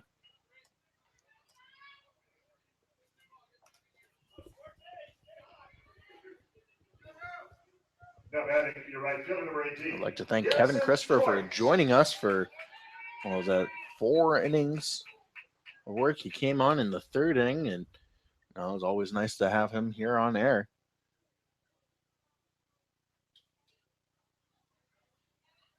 The game got very interesting right when he stepped in, so he decided to stay for good luck.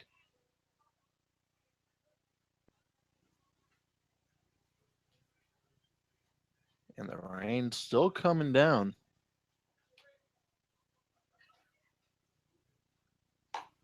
As the 1-0 to Garrison Shorts is going to be called a strike. Garrison today is 1 for 3, an RBI double in the 4th. In fact, his last at bat was hit in just about the same exact spot he did the previous at bat, which was the RBI double, into right center field. As the 1-1 is going to be a breaking ball called a strike this time around. It'll count now 1-2 on the general.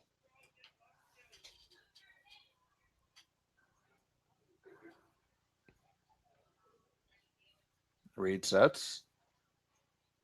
Here comes the 1-2. It's way outside. Nice stop by Alex Gwinnett, keeping that one in front of him, or else Levi Jordan would be, or I take that back, Jacob Huey would be on second base.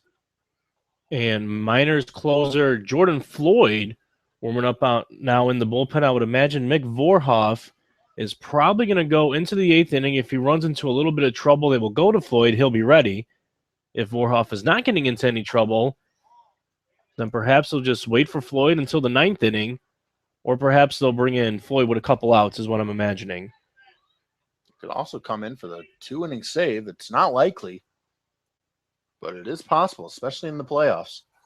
You'll see some crazier things as this one's going to be hit too short. LJ Hatch. That's actually Alan Trejo on the second for 1, but was just not hit hard enough as Garrison Shorts is able to beat out the throw. Now batting your left fielder, number 26, Michael Donadio. So that brings up Michael Donadio, who's been on base twice today. He is 1 for 2, however. RBI double in the 4th, and then a walk his last time up in the 5th. 2 outs here.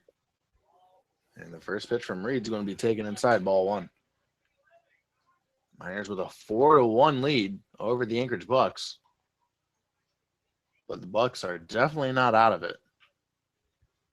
And the 1-0 going to be called a strike.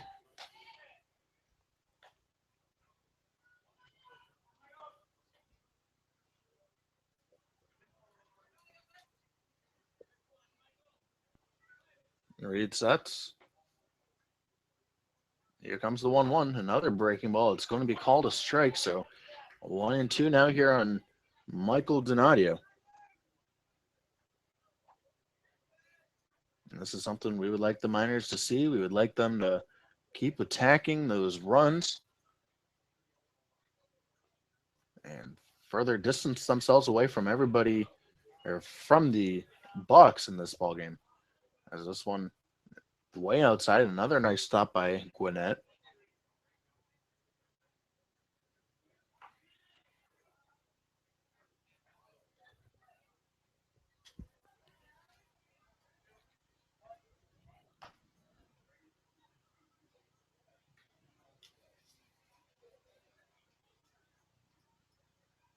Here comes the 2-2 pitch.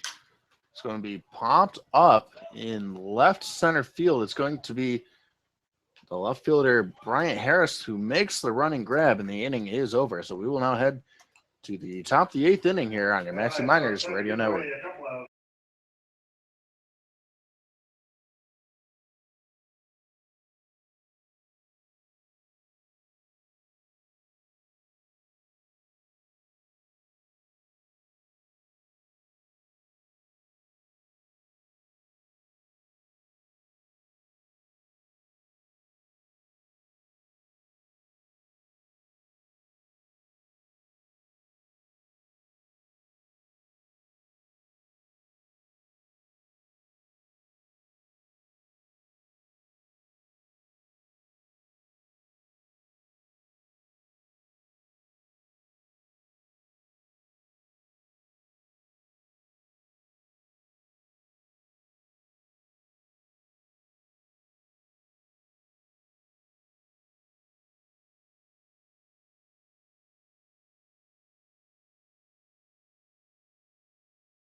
Welcome back here to Herman Brothers Field. Steven Sensley leading things off here in the 8th. Mick Warhoff back out here for a second inning of work. And Sensley sent this one out of play. Mick Warhoff coming on in relief of Connor Higgins. And it was not an easy task for Mick Warhoff coming into the ballgame with the bases loaded, 1 out. He was able to get Alan Trejo to go down on strikes. And then LJ Hatch popping out to right field to strand the bases loaded. No, it's much better seeing Steven Sensley at the plate now with the bases empty leading off. Than last inning. Absolutely so. See if Warhoff could still keep a good rhythm here and retire Sensley once more. And the 1-1 is going to be drilled into the right center field gap. Garrison Shorts will not make the grab, but it was a good effort by him. And they're going to hold Steven Sensley to a long single. Garrison Shorts showing some speed. He was almost able and to. No. That was actually Cam Montgomery out there in right field. That is Cam Montgomery over in right. So imagine Garrison Shorts is in left field. Or they take him out. You, sir, would be correct. So Donnie Baseball on the bench now. So Shorts is now in left. Montgomery coming into the game in right field. Imagine Brooks Soller still in center field. Yes. There you have it.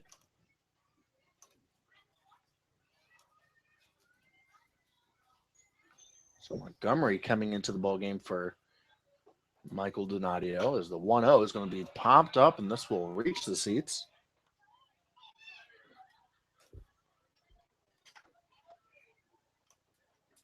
Miners leading by a score of 4-1 here.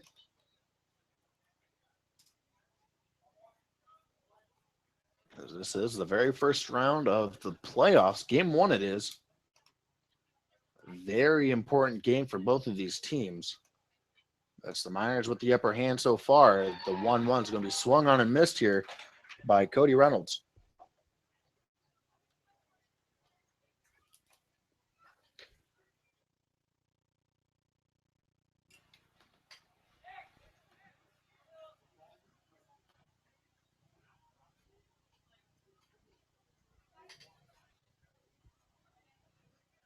Here comes the 1-2 from Vorhoff, and this is going to be swung on and missed.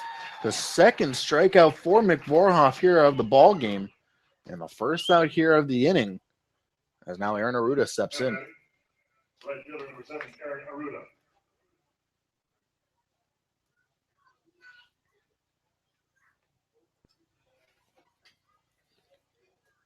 So Aaron Aruda 0 for 2 here in the ball game, as he was hit by a pitch back in the second inning.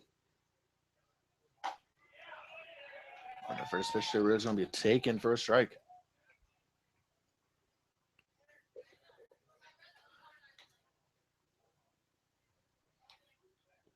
You're just now joining us, Jordan Swick here. Dane Collins on the call. As the Miners leading 4-1 here in the top of the 8th. So it's an 0-2 count here on Aaron Aruda. Nick Vorhoff has been dealing.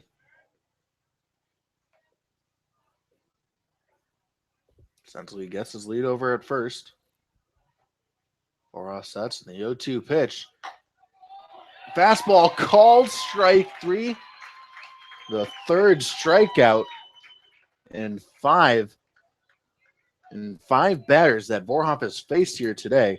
Now batting third base, number It's a 14, tough strikeout for Aaron Aruda, especially at this point in the ballgame.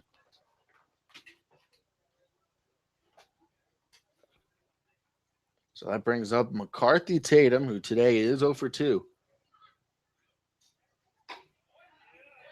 And the breaking ball, first pitch for a strike. You know, we've seen the Miners do that a lot here today, going right after the hitters, getting that very first pitch strike because it puts you in charge during the at-bat. The 0-1 from Vorhoff. It's going to be swung on, ripped down the line, and foul.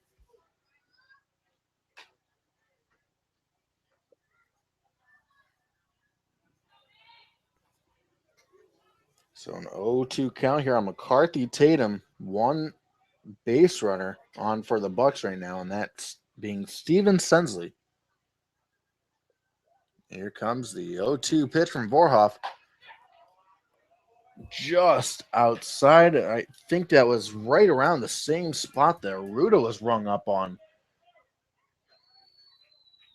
I don't think it is a strike, but I thought the one Aruda had was a ball.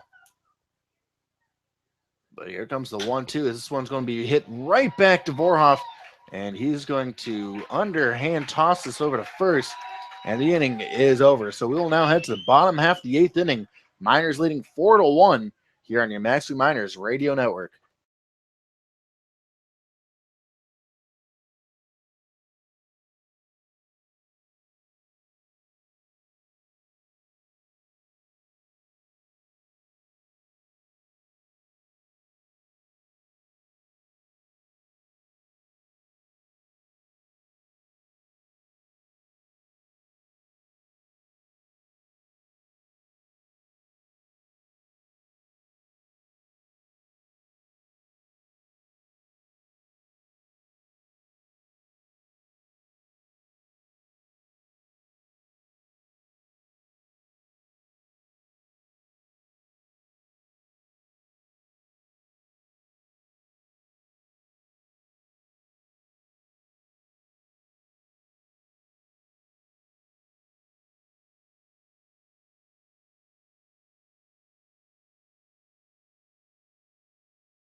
Jake Scudder leading off the bottom of the 8th inning here. As the Miners leading 4-1 over the Bucs. First pitch to Scudder is going to be taken outside, ball 1.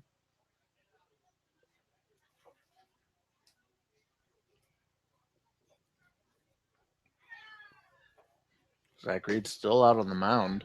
I believe this is his 4th inning of work. He's been a workhorse out of the bullpen here today. And the 1-1 is going to be swung on, hit to first base, diving grab by Reynolds, and he will underhand toss it to Zach Reed, the pitcher, who is covering first base for the out.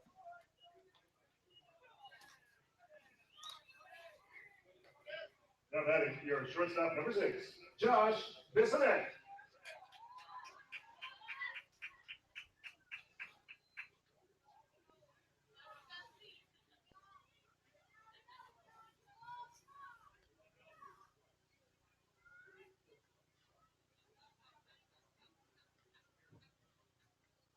So this brings up Josh Bissonnette, who today is 0 for 2. He's been on base 2 times today, however. Walked in the 4th and then reached base in the 6th on the E5. The 0-1 will be taken down low, evens up the count.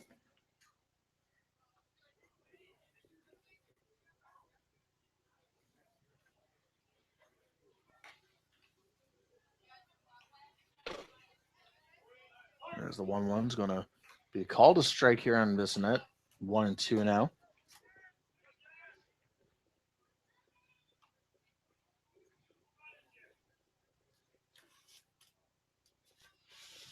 Here comes the 1-2 pitch. This one's going to be chopped down the third base line, but this will be foul.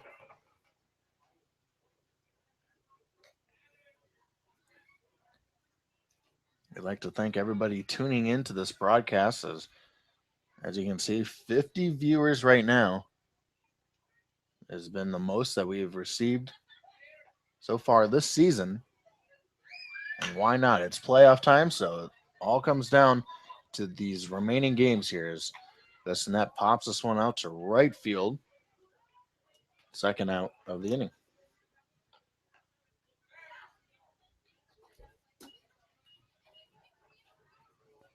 Now batting your third baseman, number 4, Angelo Armenta.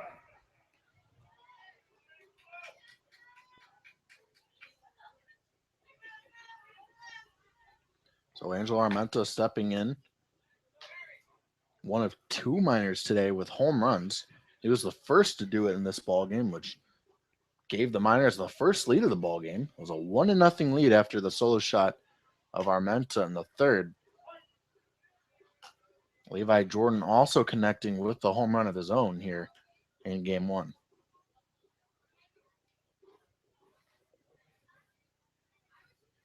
Here comes the 1-1 pitch from Reed, and this one's going to be drilled into left field. That will get down for a base hit. As Angelo Armenta, his 3rd base hit here today.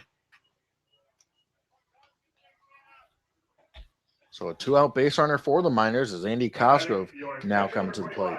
Andy Cosgrove.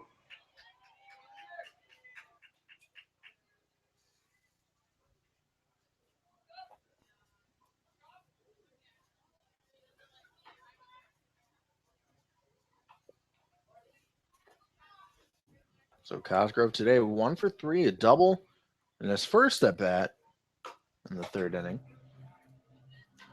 As this is going to be taken outside, ball 1.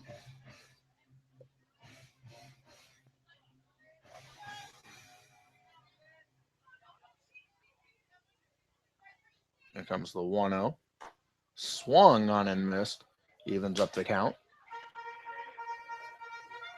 Jordan Floyd is warming up in the Miners bullpen. I believe we will be expecting him to come into the ballgame, especially if it is a safe situation. So far, it is a safe situation. Miners up 3. As the 1-1 is going to be popped up in foul territory. It's going to be the first baseman, Cody Reynolds, who makes the grab. So we will now head to the 9th inning. Jordan Floyd will be coming out for a very, very important save here, as the Miners 3 outs away from taking game 1 of this crucial 3-game series. Here we go when we come back here on your Massive Miners Radio Network.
Well, to the 9th we go. Miners 3 outs away from taking game 1 of this 3-game series, as Jordan Floyd coming into the ball game with a 3-run lead, looking to pick up his 11th save of the year.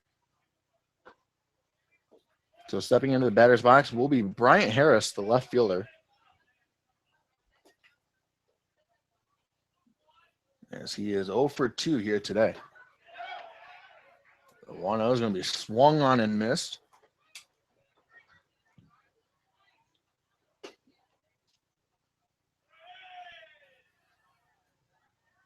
The 1-1 is going to be slapped to third. Angel Armenta gloves and throws across the diamond for the first out.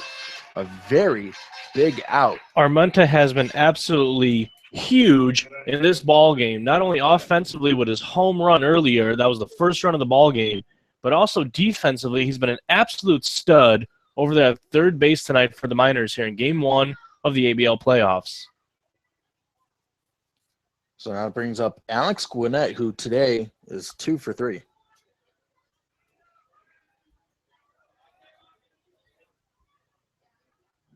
It's the only Anchorage Buck with multiple base hits here. The first pitch to Gwinnett's going to be taken for a strike.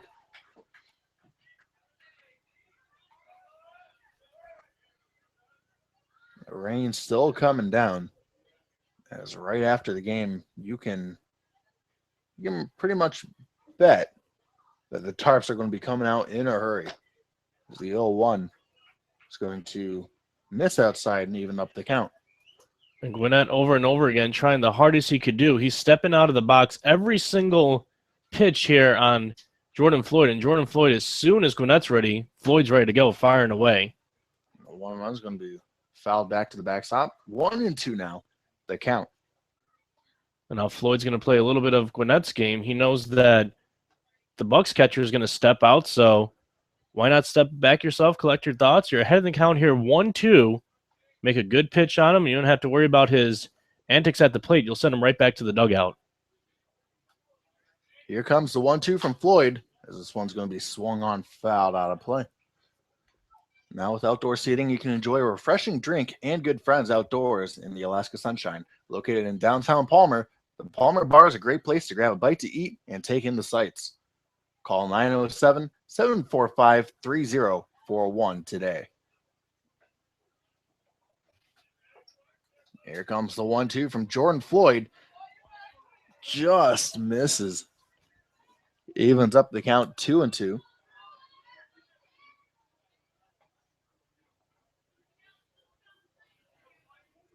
This is exactly where you want to be in the lineup. Hitter is 8 and 9.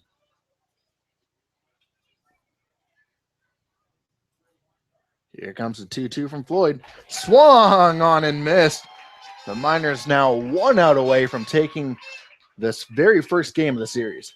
That man, second baseman number 3, Hunter Castles.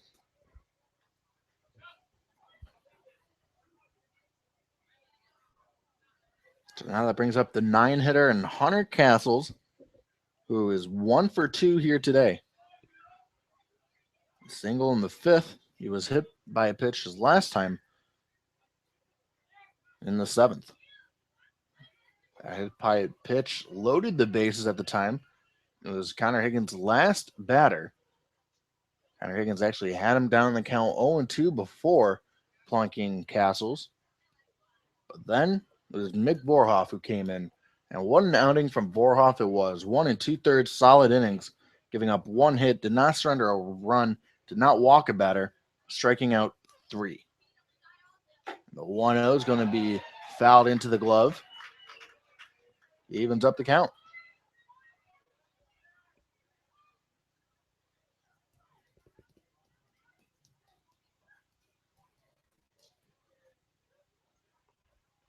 Comes the 1-1. Swung on, hit.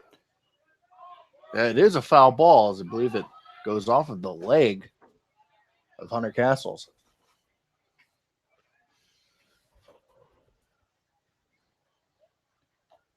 So the fans are on their feet here at Herman Brothers Field. Why not? We are on our feet as well as we await the 1-2 pitch from Jordan Floyd. And it's swung on and missed. That is the ball game. And a very, very big win here for the Matsu Miners, defeating the Anchorage Bucs by a score of 4-1. Now the Miners need to necessarily either win that first game of the doubleheader tomorrow, or if they do lose that one, they definitely have to win tomorrow. Yeah. It just depends if they want to finish it in 2 games or go the distance in 3. Yeah, you definitely want them to finish it in 2, but you can't be picky here. You'll take it any way you could get it. A fantastic outing tonight by the Miners. That includes the pitching, the starting pitching by Connor Higgins, and the relief by Mick Vorhoff and Jordan Floyd, who have been fantastic all season long. Cue up the family feud as the boys walk off the field. That is the victory song here at Herman Brothers Field this season. That is what gets these boys going in the clubhouse, that family feud before the ball games. This is a big one, winning game 1 of this series, because now you come out, there's potentially 2 games, hopefully just 1, because if there's only 1 game tomorrow, that means we move on to the championship round, and you have some options now. If you're Ben Taylor, we have a lot of pitchers left in the arsenal. Connor Higgins doing fantastic tonight, and also the offense. You like what you see there. They were put up 4 runs on 8 hits, a couple walks for the boys, hit by pitch. Of course, seems like one of our guys is always getting plunked. They don't move out of the way. They take one for the team, and the biggest thing here is now you have some good momentum going into tomorrow night. Who cares what's going on with the Oilers and the Pilots and just their 1 game, and whoever will be a 1-game take all in their series. They're not playing a 3-game series because they were rained out tonight in Kenai. Who cares? Doesn't matter. We win baseball games. Eventually we'll be the champions if that's the case. You win here game 1. Now the magic number to win it all, 3. That's absolutely right. As we will now move into our next segment, the Napa Auto Parts postgame show. Dan Collins with the skipper Ben Taylor, and myself with Connor Higgins, today's starting pitcher, when we come back here on the Matsu Miners Radio Network.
Welcome into the Napa Auto Parts postgame show. I'm currently here with today's starting pitcher, Connor Higgins. And Connor, it was a very big win. But first, let's talk about you. You went 6 1/3, solid innings here today, only giving up 1 run. It was unearned, however. Didn't walk too many guys. I believe only 2, and struck out a handful as well. Yeah. So just talk about your performance here today. What was working for you? Definitely today, I felt like I had a really good 3-pitch mix for the first time all year. I felt like all 3 pitches were really in the zone today.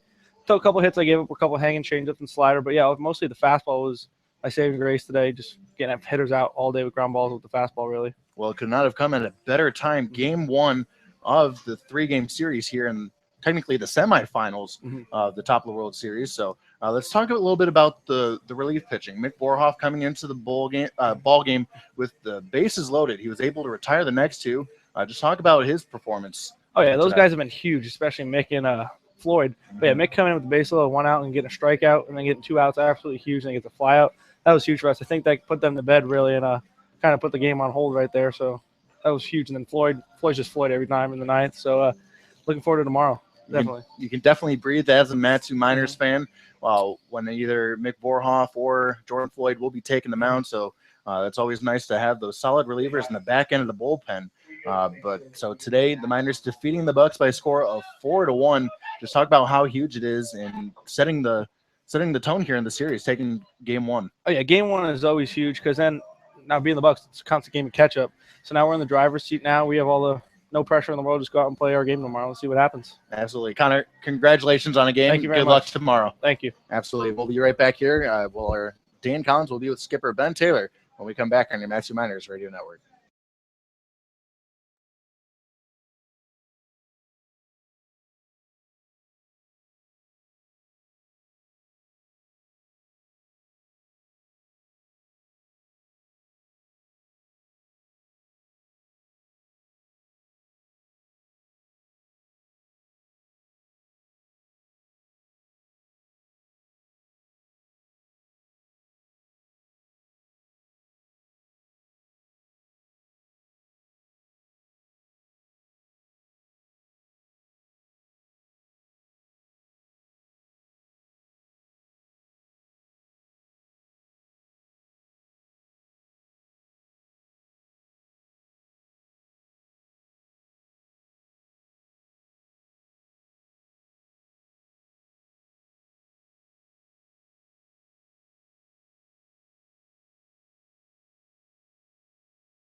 Dan Collins here alongside Matsu Miner skipper Ben Taylor here on your Napa Auto Parts post-game show.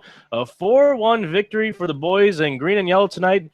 Skip, first things first, we have to get out the way. How is it to get this game 1 and good momentum? Game 1 in a best-of-3 series, obviously crucial. Yeah, I mean, it's the big one. It feels really good, and the guys, they came out ready to go, and, just we're a one-day-at-a-time team, one pitch-at-a-time team. The guys did a really good job of that. That's about the only way you could take it, and we'll talk about the man who started on the hill tonight for the Miners, that being southpaw Connor Higgins.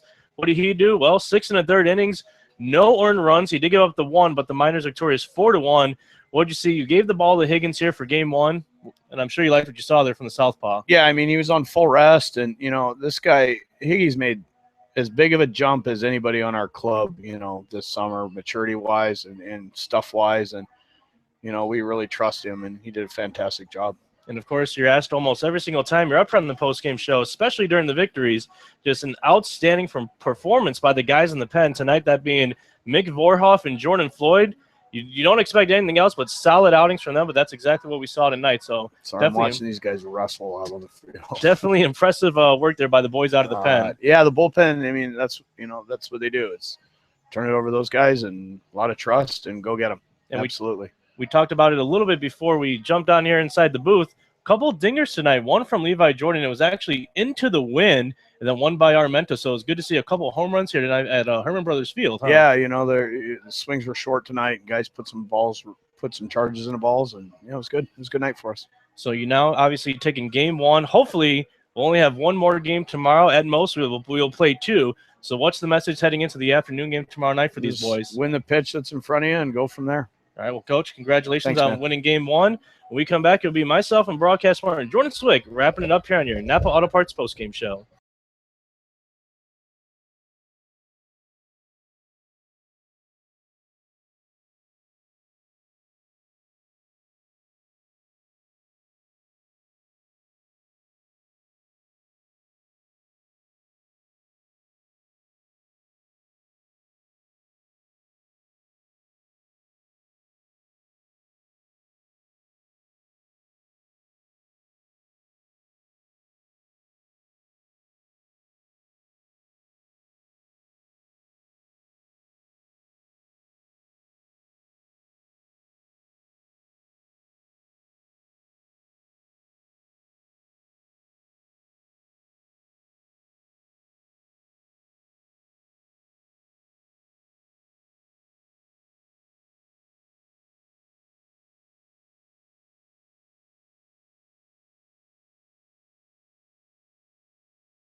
Welcome back on your Napa Auto Parts postgame show. Jordan Swick, Dan Collins here, back on the headsets. And, well, Dan, it is a very important game one victory for the Miners. Yeah, big exhale there. We were just really shaking in our boots this whole game long. We had absolutely a ton of trust in the boys, but you never know in a best-of-3 series. That's what we've been saying this whole time.